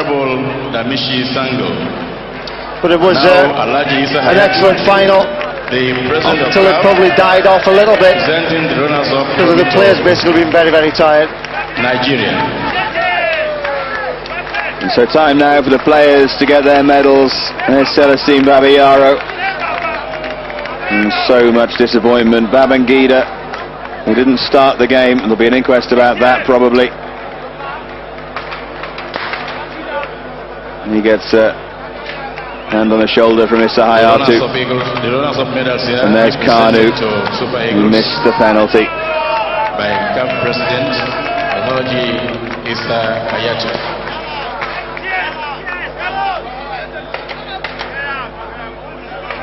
And Amy.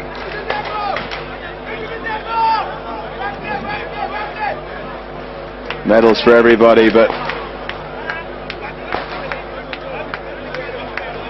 not particularly welcome.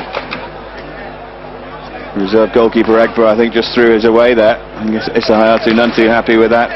There's Chukwu's goal just before half-time, gave so much hope. It's all or nothing in African football, and unfortunately for Nigeria, it's nothing but a loser's medal. Big payback. Well, for these players, it really counts for nothing. As you rightly say, Dave, it was all about winning. We want spectators not to surge particularly for on the field. Nigeria on the home If you turf. have no business with the teams, please do not go. It's a major disappointment for them. You see, it's written all over their faces. And I'm sure they'd rather not have to be going through this ceremony, but it's all part and parcel of the game, of course. Yeah, I suppose you milk it when you win and you have to go through it when you lose. And Godwin Okpara will be going back to Paris Saint-Germain now. And debate will rage and rage about that penalty kick, and I thought it was in. There's Julius Agaho, what a future ahead of him, but not his day. And Taribo West. And again, poor old Sunday Elise has to come up, this time to get the medal. It's all a bit much, this actually.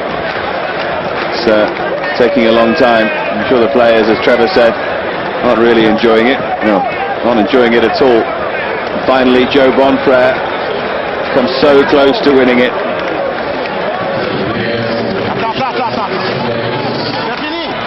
And he gets his medal now. And now, and he's disgusted about the penalty.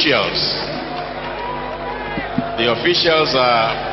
Well, sorry about this. Now we've got the match officials. Referee from Tunisia. Tunisian referee. Assistant referee Taufik Ajengui from Tunisia. Assistant referee 2 Dante Dramani from Mali. And medals for everybody. And reserve referee Ella John Abdelrahim from Morocco. Assistant referee from Mali, the hosts of the Nations Cup next time round. And all kinds of backslapping. I think I just heard someone say, "Where's Rigobert?" Who is from South Africa. And a medal as well for the match commissioner. The decision is still being made by CAF President. Well, there's lots more flowers. Alhaji Issa Hayatu. And Rigobert Song and the Cameroon players will be coming forward to collect them in a moment.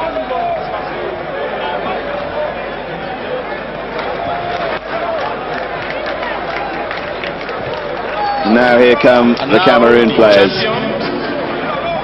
22nd Cup of Nations competition. The indomitable Lions of Cameroon. Champions in 1984. And Rigobert Song's waiting at the end of that queue to pick up the African Nations Cup of the year 2000. Look at the difference in expressions. So these players have done brilliantly, Trevor. Yeah, it's been an absolute superb effort. They have looked the best team, it has to be said. Nigeria have got tremendous individual skill, but Cameroon looked a well-drilled team. Is being performed by well driven from behind there as well by Rigobert Song. As you say, we'll collect the trophy. Damishi Sango, who is also chairman of the local organizing and it has been a splendid effort. Eventually they carry the trophy off in strange circumstances as far as the penalty incident is concerned. but you can't begrudge them their victory. Yeah, it's a shame about that.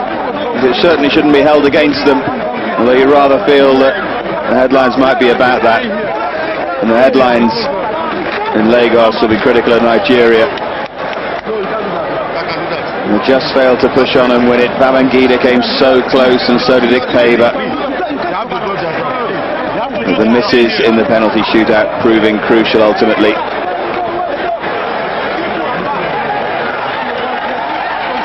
So we await Rigobert's song.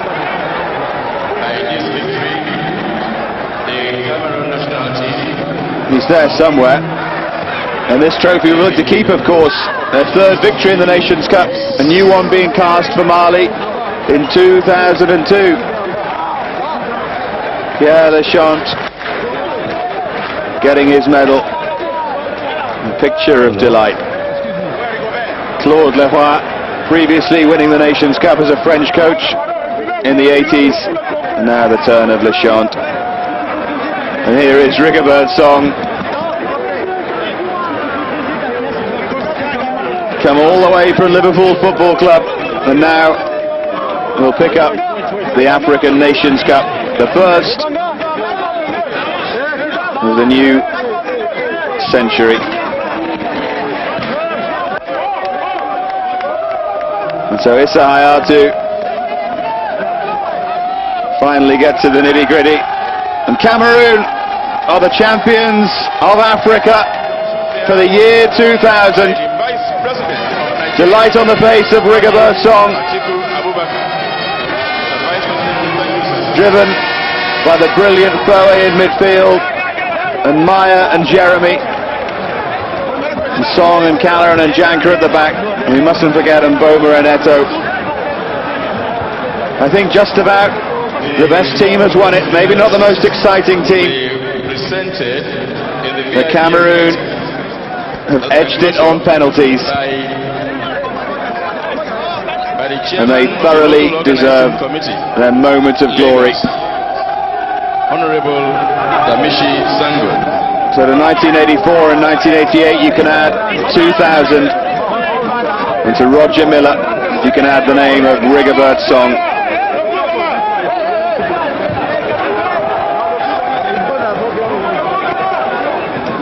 I'm sure there'll be a wonderful reception awaiting them in Cameroon.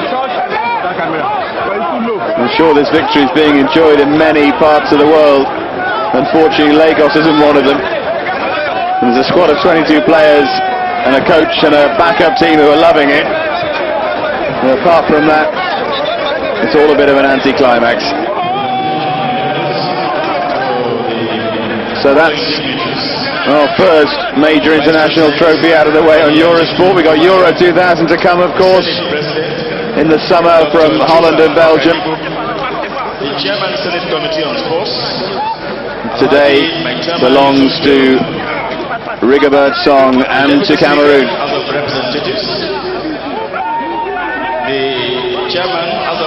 Just a shame that it had to go to penalties, I suppose. You can't have everything. The Minister of Sports, Cameroon. We have to remember that this competition as well becomes more and more prestigious as time goes by. Much more importance is linked to it because all these players, or the majority of them, now playing in European football, of course. Football coming up on Eurosport, Euro goals as ever on Monday, and Euro legends coming up on Tuesday.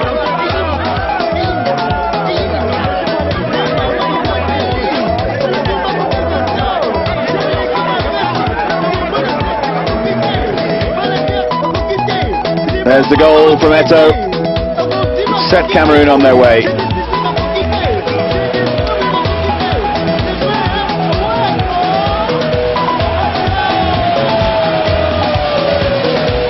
And that came on 25 minutes.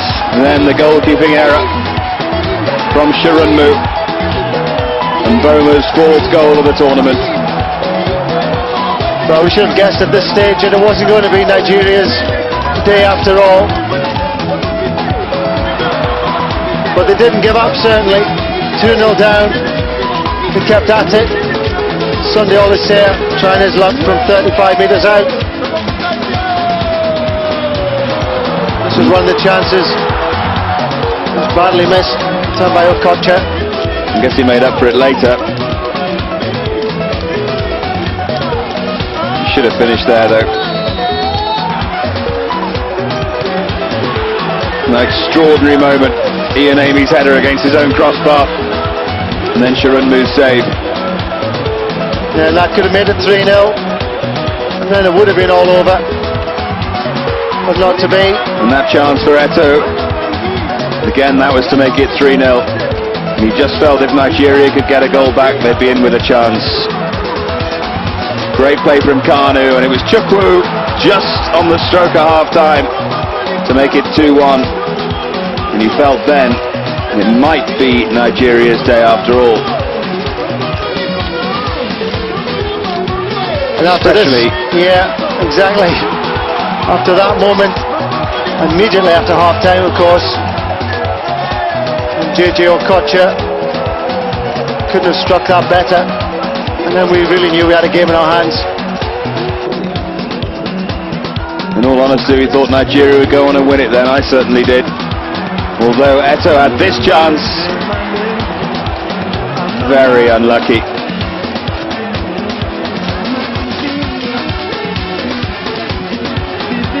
The band carried on playing as it has throughout the tournament, and then in extra time, Babangida nearly won it for Nigeria. Alium's save here. Said at the time it was decisive. Probably was in the end. The Paver's header, so close for Nigeria. They went closer in extra time, that's for sure. But in the end it came down to penalties. It came down to Kanu's miss.